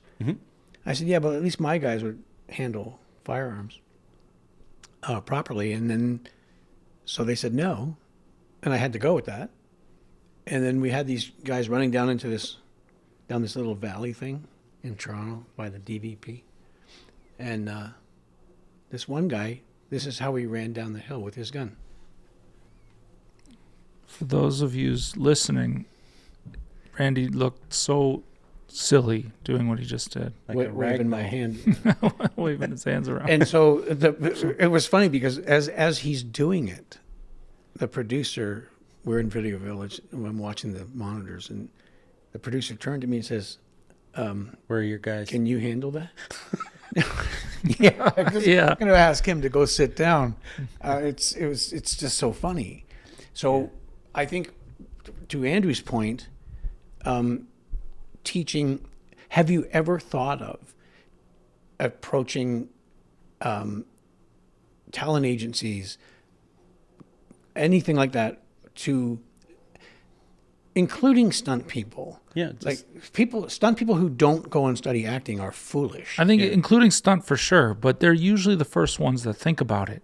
That's true. Usually, maybe, But teaching actors, stunt people, whomever, how did- to handle firearms. Yeah, like when I worked at MAG, we would do it all the time. Like when we did RoboCop, we took Joel and like the guy who played RoboCop, Joel Kinnaman.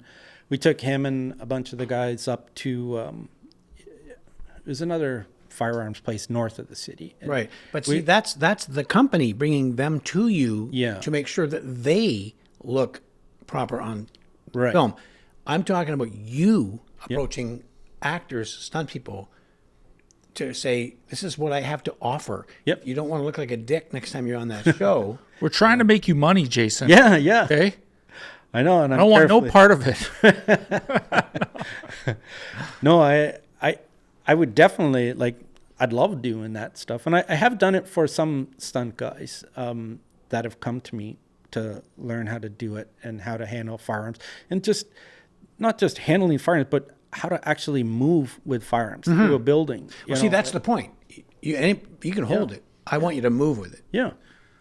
Yeah, I mean, anybody can pull a trigger and point a gun. But it's when you got like a group of guys now moving, and you're all like moving looking right. barrels across each other. It's like how to move so you look Cohesive. Yeah, like I a team. I watch TV shows all the time where this person is supposed to be the best in the world or whatever, but they're flagging their guys all the time. They're just constantly there's just the little things that most people may not really notice, honestly. I was on the set of, I think it was Death Wish 4 with Charlie Bronson. Yep. Death Wish 4. And this copper comes screaming in his car. He jumps out, like in the movie, he's a cop. He jumps out, pulls his revolver, wherever he's got it. He goes, and I swear to God, it was so fun. Did you know Frenchie Berger? Did you know Frenchie? Yeah, I met him. Yep. Okay, great. God bless him. We worked with John Berger forever, love him to death. Mm-hmm. He's on set. He's the armorer. Yeah. It's so funny, though, because this guy pulls up this actor, and he pulls out his revolver, and for those who are just listening, I'm about to point my finger at both Jason and Andrew. He goes, "You, over there. You, over there." It was brilliant, and I'm watching him do it. And we did like 3 takes, and I'm looking over at at Frenchie, and he's not doing anything. So I walked over to him. I said, "Frenchie, pay attention to this next take. Do you think he should be doing that with his gun?" I don't think Frenchie was paying attention in the first place, but take 4, boom. He flipped out. Like he couldn't believe this guy was doing this. It was awesome. He'd point it right at guys' faces and say, Yeah. like a finger.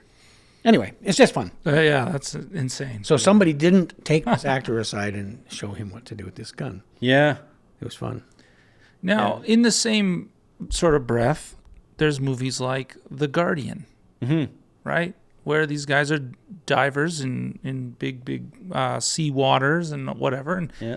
I would imagine, just like when cops watch Flashpoint, they go, "Yeah, I get it. It's entertaining, but Flashpoint What was the an fuck's awesome with- you know series, what- by the way. Don't ever cut up anything about Flashpoint. I did that for well, and and other cop shows, all the cop shows, it's like a surgeon or a doctor at a hospital watching Grey's Anatomy. Yeah, we get the entertainment, but at the same time, there's so much bullshit. Yeah. I don't know. Maybe The Guardian, different ball game, and I don't whatever. But Did you see I The would Guardian? imagine, Yeah. With Kevin Costner, yeah, and Ashton Kutcher. Ashton Kutcher. Yeah. It was a cool movie. Was that the one about the Coast Guard? Coast Guard. Yeah. Yeah. I've seen it. And just as an example, there's a million movies where there's diving and things like that. I would imagine that first off, you probably look at a lot of these movies and go, okay, well, that's bullshit, that's bullshit, this is whatever, which is great. I want to hear stuff from you about that. But even more, these people need training as well. We don't have the tank. Maybe we can't do The Guardian. I have no idea. But we need training as well in this area to look a little realistic. Yeah, I have done it, and I have mentioned it on set a lot. And a lot of times it's the direct, like, we'll show them how to move with guns. Like, just even on Suicide Squad, and we had like Navy SEALs there and Delta Force guys there, so there were some legit guys there. But the director, like when they pull up to a corner or something, the director wants them facing this way so they can see their face. You know, there's always some like adjustment for theatrical, so Of course. to see the act. And I get it to some extent, but then it's like, well, maybe change your camera angle to get that shot, but you know, to keep them to look realistic. And you know, and them doing breaching and going into places with no helmets or ear cans, and you know, and no like glasses on or anything. It's like, yeah, we would never do that. Speaking of Flashpoint, which is interesting, what you just said. The first season, all our SWAT team wore helmets. Yeah, but no one at home could tell the difference between the actors. Yeah. So for the next 4 seasons, no helmets. Yeah. Plus, anytime they got into a tactical situation where they needed to rappel, we would have to put on a rappelling harness. Well, how long does that take? Not for film, not for us, but in the picture, in the movie. So it was decided, and I don't remember, I kind of do. I don't remember who made the suggestion, but all our SWAT team wore their harnesses under their clothing. And I'm not joking. The carabiner hung out their fly. What? Remember that, Blair? Well, 100%. I repelled with the fly. It was so funny to watch people walk around with this carabiner brilliant. banging around between the legs. It was hilarious. That's brilliant. But that's just a little tidbit of Yeah. Flashpoint humor. Oh, you said something else that made me. I wanted to say something, but I don't remember. Go ahead. Yeah. Anyway, I don't know. You know, we need the training in these areas as well. I imagine when you're underwater, I don't know if there's hand signals and things like that, but I imagine there's some very regulated standard things that you do. Yeah. That, you know, similar to a SWAT scene, you don't see guys doing some of these hand signals, and a lot of things that I've learned from some pros out there that work with Charlie and whatnot. That, you know, they're missing huge in movies. Yeah, Andrew was one of the SWAT team members on the first season of Mayor of Kingstown. Yeah. And these guys trained together. Of course, now 4 of them are real SWAT guys. You got 2 military guys and 2 actors. And by the time we hit set, these guys were an incredibly cohesive team and looked amazing moving. And the show was better for it. I'm better for it. But that's a Taylor fantastic. Sheridan issue. He put his foot down. This is what he needs. This is what he got. It's time and luxury, time and money. A lot of the bigger shows will do it. Like, again, going back to Suicide Squad, when we had all the Navy SEALs here. I can't remember the name of the director, Michael, whatever. Anyway, he told like the Navy SEAL guys and Tyler Gray, who was on that show SEAL Team, and they told them that, okay, I want these guys to look like Navy SEALs and act like Navy SEALs. I want you to give them the Navy SEAL experience. Oh, man. So this is a funny story. They had, they went into, some of them were staying at the Shangri-La, you know, like Joel and those guys, and they went into their hotel room in the middle of the night and kidnapped them. And they like literally kidnapped them out of their beds, bagged them and everything. Wow. Took them down, threw them in a van, and took them. They got their gear, everything, put their gear on, and they said, "You guys want to be Navy SEALs? Well, you're going to learn what it's like to be a Navy SEAL." They went out and they did, made them running on the beach and doing all this training on the beach, and they had them awake for like 2 days, like just going. And True story. yeah. So on the second day, a few of us, the armors, me and Graham and a couple of the guys, we had this old meat plant in Etobicoke where we filmed a bunch of stuff, and we met them there with all their firearms and everything. And then they showed up with all the actors, all their gear on, and they gave them their guns, and they were making them do room clearing, moving through the building and getting them, like, getting it all ironed out. And then couple times they went in, did it, nobody was in there. Then now they're going in there, and we were in there, and they're just like, oh, like there's people in here, and so it surprised them a little, and it just showed you like they would make mistakes now, and then they told them to go take a break, go get some water, go outside, go do a wash and break, whatever you need, get something to eat, and then when we come back, we're doing it live fire, like so with blanks. And what they didn't realize is that now we kitted up just like the enemy force, and we all had guns too.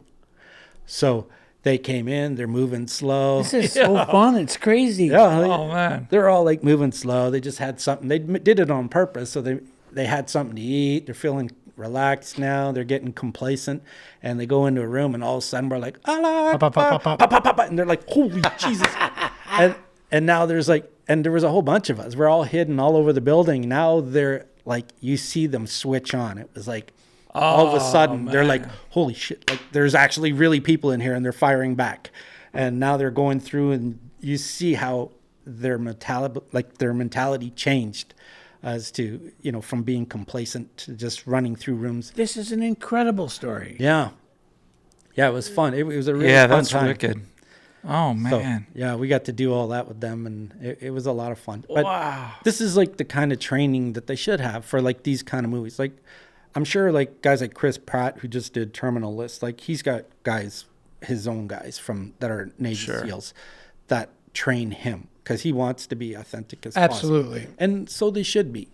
And I mean, they're filling some big boots trying to portray some like very prominent people, right? So they got to look the part and stuff. So We just had Justin Howell on as a stunt guy from Toronto who's worked all over the world. Doing I know some big Justin. Oh, you know Justin? yeah, he's a good dude. Yeah, he's a great guy. Great guy. He did Extraction 2 Yeah, with Hargrave, and Chris Hemsworth. Hemsworth. Yeah, yeah, and he had told us a story how he got a job here in Toronto, and they let him go because he didn't move right with the firearm, so he had to do some training, and so there you go. That's the end of my story. yeah. It's Yeah. But you know, kind of combining what you guys both just said, what is like the best part. You can get a red velvet cake, but the best part of the cake is the ice. filler, Yeah, right? It's the extra shit. It's the stuff on top and the stuff in the middle, the layers. yeah, And when so you know, it's one thing for Chris Pratt to know everything, for sure. But what about the guys behind him? And then the guys in the BG there, I get it, BG, I know. Yeah. We're not really looking there. But to some degree, there's a lot of movies that are just missing these aspects, and it plays subconsciously. Yeah. And maybe the marketing teams here, they don't care about that shit anymore. I have no idea. No, it's a good or point. Ever did. On Mayor of Kingstown, first season, Robert, played by Hamish Allen Headley, the show's about him. He's the star of the show. He's the star of this team. And to Andrew's point, Taylor Sheridan was very, very clear that everybody around Robert had to look as good or better than Robert. yeah. And that's what we went in and we trained to do. But that, again, is a luxury of time and money, and producer, director with confidence. And Well, they put a lot of faith in our stunt community. You know, when they come here, and because they'll only give firearms to the stunt guys that are actually going to be firing. You know, like blanks, whatever. Totally. And they have faith in you that you're not going to screw up, and they just assume that all stunt guys know how to handle firearms. And see, that's a really, really wrong assumption. I think there was like a chunk of time where that assumption you're the could be expert on made. this. Correct me if I'm wrong. No, you're right. Yeah. The assumption The Oh, faith. is that Yeah. they've come here and they're expecting professionals to come to their set, Yeah. train for however many hours, days, or weeks it's necessary for the shot. I absolutely agree with you. But that's the assumption. Yeah. So what I'm saying is we have people. You should have stunt people come and train with you. Yeah. Even if they're good at what they do, just come. Yeah. So that when that movie does come with that assumption, they're correct. Yeah, but Yeah. you know, there's room too where you train a director Yeah. or somebody. You know how many times I've seen somebody hide behind a wall like this, with their pistol, and they're back to the wall. And Charlie's Angels. They're peeking. Well, yeah, and they're peeking into the door around. Rather than going at the door wide, and doing it proper. It's a thing. It's common. It's for some reason. It's And in every again, show. it becomes that cinematic thing. Whereas, as a director, I can't have you walk out there. I guess. I need you to be tight. I know. I Yeah. get it. Right. But, Sure. But in reality, he's going to get his fucking head. I think a blown off. director would Yeah. love to know some of this stuff. I think a director would, just for the sake of their own, they still have to go home to families or talk to friends or talk on a podcast and discuss where the realism was in their movie. I think a lot of I did have that experience. I did a lot of training with the British SAS, and that I shouldn't say the British SAS. It was members of Sure. British SAS. Of course. Sick. And it was amazing training. Like, I learned so much, but I would never go around and telling people that, training, like a Navy SEALs and stuff. Like, those guys have actually been to combat. They've done the shit. So Totally. I think, training for a role like Chris Pratt in that, and having somebody from that group, like Navy SEALs, actually do the training. So yeah, I have a bit, and I can definitely give an input to it. I would never say that I'm an expert in it, like those guys. You know what I Right. mean? Like, those guys, they course. train it every day. They've gone to war. They've done it. Right. Where, I've trained in it, but then when I got to Bruce, it was like Yeah. No, nothing. totally So makes sense. I have never been in combat, so Right. I mean, we trained and trained and trained. We got some awesome training, but I've never been in combat. That makes sense. But again, going back to the diving portion or fire or anything like that. I mean, it all works kind of the same in all these TV shows. There's shows, Fire Country and Fire this and Fire that nowadays. I don't know. These guys is running into houses in background, checking their phone. I don't know. Fire Country. Speaking of Fire Country, stunt coordinator Lloyd Adams. Happy birthday, Lloyd. Oh. Birthday today. I know you'll never see this on your birthday. Well, happy birthday. Kind of silly, but Yeah, I don't know. Just thoughts. Yeah, no, Trying to make movies better. 100%. And I mean, I could definitely feel I could give some good input. Totally. You're the guy. better input than what You're the getting. guy, man. Yeah. Until somebody with more doesn't- experience Because wants to too, take it on, everyone but, loves these emergency shows. Very much similar to just the idea that they don't experience this stuff in the everyday life. That's why they watch them. You watch Grey's Anatomy because you don't know about all this subject matter. Yeah. So when they talk about it, it's very interesting. And I don't know how many times somebody who's watched Grey's Anatomy has told me that they now know about I know how to do heart surgery now. yeah, and you're like, okay, whatever. We've never watched it, my wife and I, and we started in Tennessee 6 or 7 weeks ago. We're into the 8th season. Suggested by my gal, It's who has watched it religiously for 10 years. I don't watch TV series very much because I don't have time, and I always miss something. So I'd just rather not. But we've been, what do you call that when you binge. Yeah, we've been binging Grey's Anatomy, and from The Way Home, Kyler Leigh, she's Grey's little sister. Yeah. Well, it's funny because I've been working a lot with Patrick Dempsey Kevin. lately on Memory of a Kill. I don't know what I should say. He's It's not- great. Oh, But anyway, he's oh well, he's got a show coming up. he's great. Yeah, he's great, and he was on that Yeah. show. Yeah. And he's a killer when it comes to acting. So on I that show. And my girlfriend was all jealous. She's like, "Oh my God, you get to work with McDreamy." Yeah, Yeah. dreamy. Yeah, she was jealous of you, like you were about to hook up with the guy. Fuck. Yeah, so I had to. I told him that when I was there. Well, you did I the was like, Leafs. True. Yeah, If you can do the Leafs, you can do Patrick. yeah. Okay, so speaking of that, are you married? No, I was married and divorced. Okay. Have a little boy, And his name is? Quinn. Quinn. Nice. How old's Quinn? He's 8 now. Ah, say hi. Yeah, I will. Yeah, he wanted to come here today too, so bad. Oh, he could have came. Because There's a chair.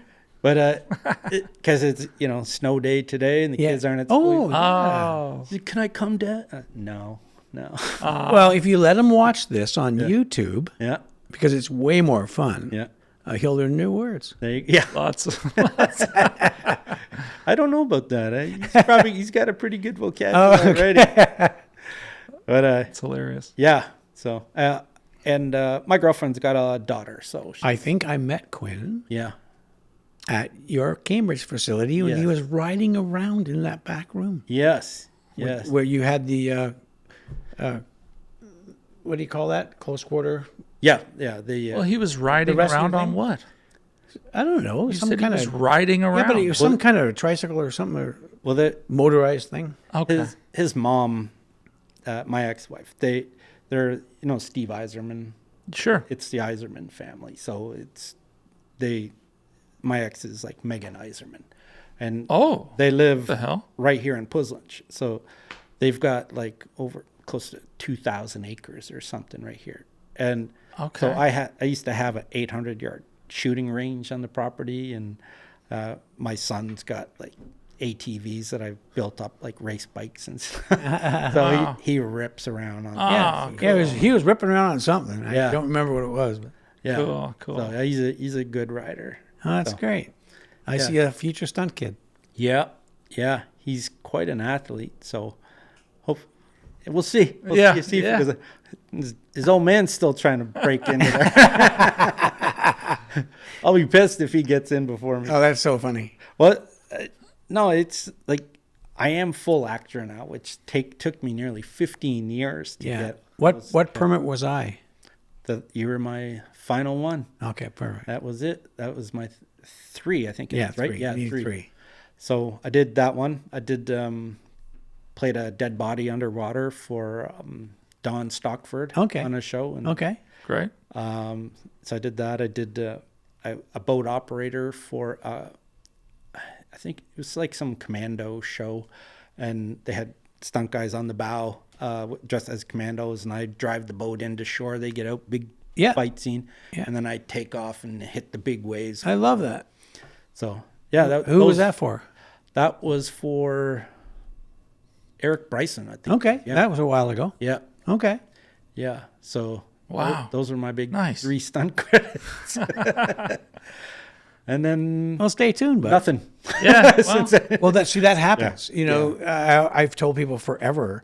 You know, you can get one job. Yeah. That's fine.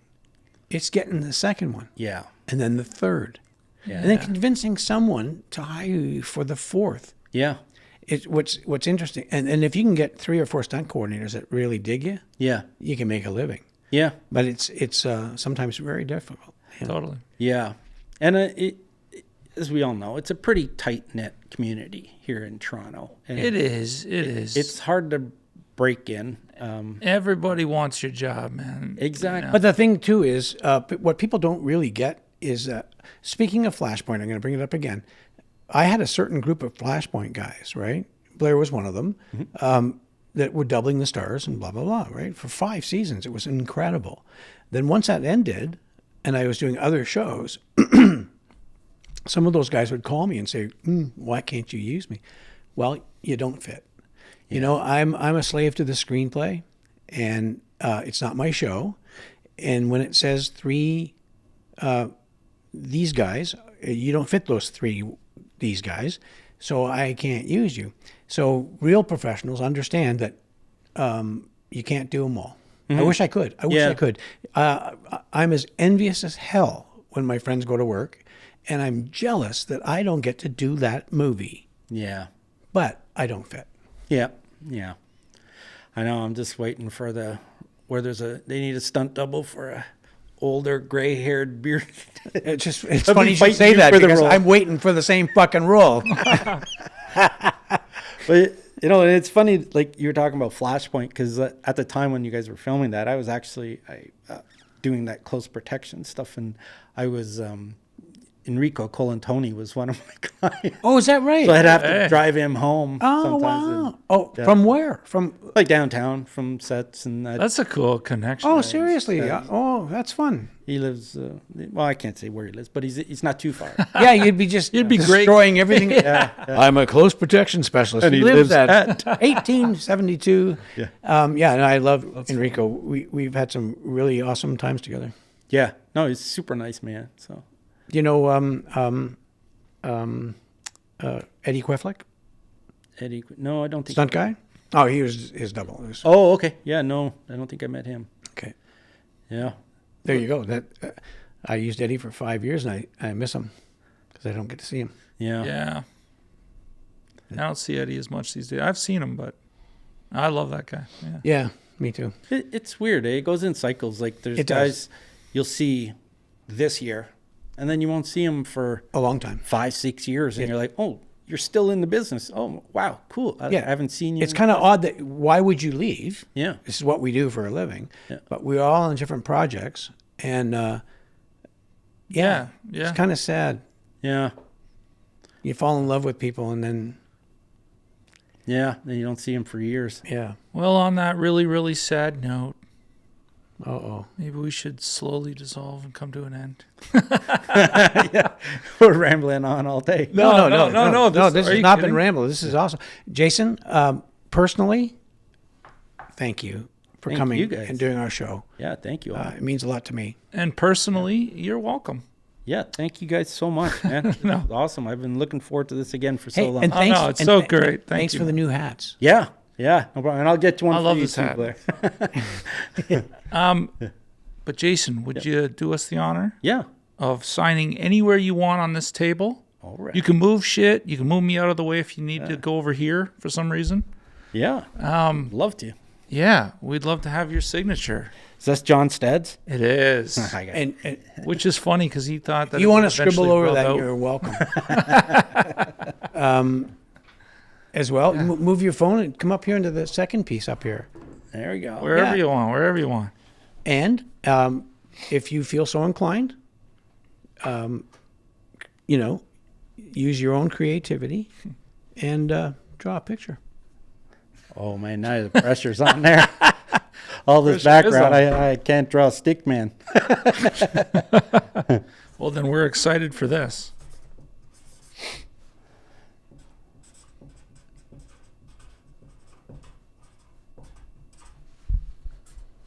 There you go.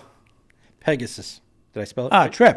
Oh, before we go, where does the word Pegasus come from? Like, why Pegasus? Yeah, that's a funny question. Back when I was in Queen's Own Rifles, like the universal symbol for the airborne regiments was always like the winged horse. Yes. And I was like, oh, that looks so cool. So I just like the Pegasus because it kind of just Yeah.